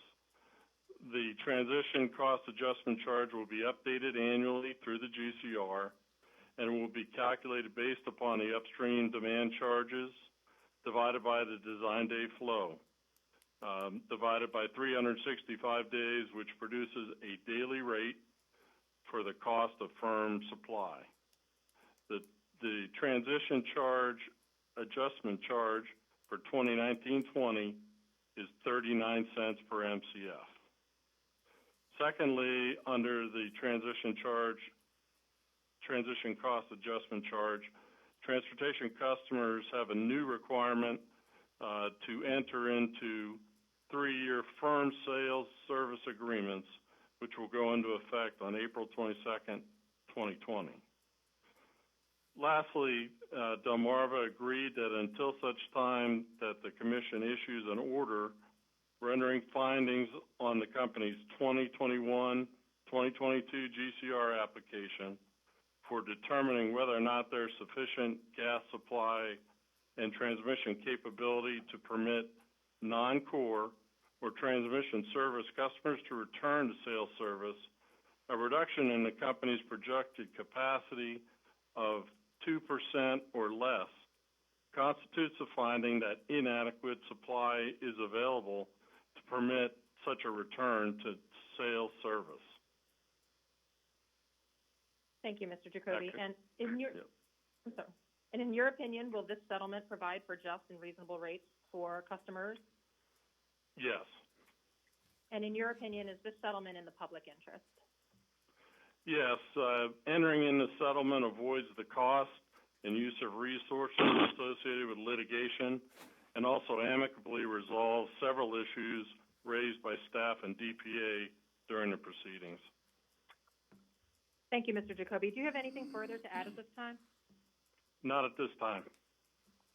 Thank you. Mr. Jacoby is available for cross-examination. Are there any questions of Mr. Jacoby? Mr. Geddes? No, No question. Mr. Geddes? No questions. Do you have any witnesses? Staff has one witness, Ms. Davis. I'd ask that I'm she here. be called to the stand and sworn. Are you on a stand right now, Malika? Yes. Do you swear that the testimony you're about to give shall be the truth, the whole truth, and nothing but the truth? I do. Ms. Davis, now that you're standing, by whom are you employed? I am employed by the Delaware Public Service Commission. And what is your position with the commission? I'm a regulatory policy administrator. And in connection with your employment and position, have you had a chance to review the application in this proceeding and to develop testimony with regard to it? Yes. And as part of those responsibilities, you pre-filed testimony dated January 22nd, 2020, on behalf of the commission staff. Is that correct? Yes. And that consists of 15 pages and one appendix? Correct. And that has been marked in this proceeding, I believe, as and entered as Exhibit 4. Did you prepare this testimony by yourself? Yes, that was prepared by me. And do you have any changes or modifications or corrections to your testimony or to any of the exhibits that you prepared? No. Are they correct and accurate as of today's date? Yes. If I were to ask you the same questions contained in your pre-filed testimony marked as Exhibit 4, would your answers be the same? Yes, they would. And do you adopt this pre-filed testimony as your sworn testimony in this proceeding? Yes. Now, did staff, along with the DPA, hire any outside experts to help in the review of this application? Yes. Mr. Jerome Mierswa of Exeter Associates was retained on behalf of staff and DPA. And he filed testimony, am I correct, on January 22nd, which has been marked and entered into the record as Exhibit 5, consisting of 6 pages. Is that correct? Yes. Are you aware of any changes or modifications or corrections that need to be made to that testimony at this time? No changes. And do you adopt Mr. Mearswire's testimony as your testimony in this hearing? Yes, I do. Were you also involved in negotiations on behalf of the commission staff that led to the settlement agreement in this case? Yes. Do you believe that the proposed settlement results in just and reasonable rates and is in the public interest? Yes. Can you develop for the commission the reasons why you believe that the settlement agreement produces just and reasonable rates and is in the public interest? Yes. Staff recommends that the rates proposed in the company's application and approved by the commission on a provisional basis be finalized. Staff reviewed the application and supporting documentation that was provided by the company and found that the proposed GCR rates were just and reasonable and that they were calculated correctly and in accordance with the company's tariff. Additionally, the changes in the transition cost adjustment charge provide protection for GCR customers from stranded capacity costs. Does that complete your testimony in this proceeding? Yes. Do you have anything else that you believe should be brought to the attention of the commission with regard to this application and with respect to the proposed settlement agreement? I have nothing to add. Thank you, Ms. Davis. Ms. Davis is available for cross-examination by any of the parties or questions that the commissioners may have for her. Thank you. Are there any questions of Ms. Davis? Hearing none, Ms. Iori. Thank you, Chair Winslow. The public advocate calls Andrea Melcher to the stand and asks that she be sworn. I am here. Do you swear that the testimony you're about to give shall be the truth, the whole truth, and nothing but the truth? I do. Ms. Moucher, would you please state your name and business address for the record? Andrea Moucher, 29 South State Street, Dover, Delaware, 19904. And by whom are you employed? The Delaware Division of the Public Advocate. What is your position with the DPA? Public Utility Analyst. And what are your duties and responsibilities in that position? Generally, I'm responsible for overall management of those dockets where the public advocate has intervened. This includes review of applications, testimonies, and discovery responses, selection of consultants where necessary, and participation in the development of positions taken by the public advocate in cases. And as part of your duties and responsibilities, did you review the application of Delmarva Power and Light Company for a change in its GCR rate? Yes. Did the public advocate participate in retaining Jerome Miersla of Exeter Associates to review the application on behalf of staff and the public advocate? Yes. Did you review Mr. Miersla's testimony before it was filed? Yes. And have you reviewed it since it was filed? Yes, I reviewed it in preparation for this hearing. Do you have any changes or corrections to make to that testimony at this time? No, I do not. Do you adopt the testimony as your own on behalf of the public advocate? Yes. As the DPA's witness, you are aware that the parties have reached a settlement in this case, right? Yes. Do you believe that the proposed settlement results in just and reasonable rates for residential and small commercial customers and is in the public interest? Yes, I do. Why do you believe that? First, the settlement recommends approval of Delmarva's proposed GCR rates. The GCR is a pass-through of the natural gas commodity costs Delmarva incurs to provide service to its customers. The calculations are either correct or they are not. In this case, the rates have been calculated correctly and in accordance with the company's tariff. Additionally, the parties have agreed to an increase in the transition cost adjustment charge, which had not been updated since docket 95-44. The new rate increases from 11 cents per MCF to 39 cents per MCF, and revised tariff language allows for an annual rate modification through the GCR process based on current capacity costs. Customers leaving firm sales and converting to transportation service without providing the company at least 12 months' notice are assessed this charge. It is an important protection from stranded costs for GCR customers, and annual updates are appropriate. The settlement agreement further provides that effective April 22nd, 2020, transportation customers returning to firm sales service will be required to enter into 3-year firm sales service agreements. This is also an important protection for GCR customers from the potential of stranded capacity costs caused by switching customers. Finally, provisions included in prior GCR settlement agreement approved by the Commission will be extended for an additional year. These provisions preclude transportation customers from returning to firm sales if the company's projected firm capacity is or will be below a determined threshold. In conclusion, I believe that the proposed settlement agreement in this case results in just and reasonable rates for residential and small commercial customers and adequately resolves concerns raised by the parties. Since it is unlikely that the Commission would reach a substantially different decision, additional litigation in this matter would be a waste of time, effort, and dollars that would ultimately be paid by customers.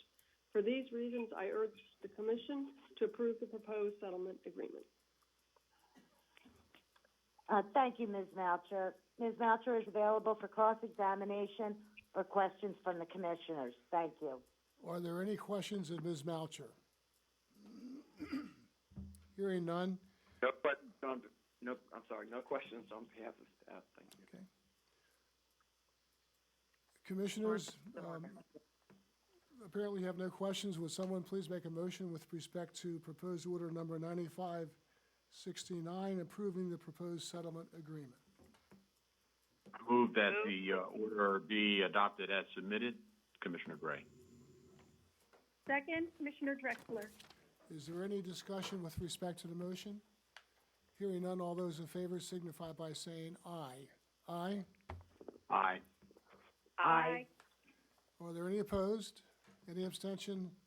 The motion carries. Thank you all very much for that matter. We have anybody on the teleconference from the public that wishes to make any public comment to the Public Service Commission? I note that there's no one from the public in the commission room, but I see Ronette in the back is raising her hand. Ronette, do you want to say something? We have the director's comments next, but he's walking back to the booth. Now he's coming forward. I think the only thing he really wants to say is that the next commission meeting is May 13th. We'll see you or hear you then. I don't believe there's anything else to say. Thank you, Mr. Chairman. And we wish everyone their safe well-being, and we'll hear from you on May 13th. We're adjourned. Thank you. Thank you. Stay safe.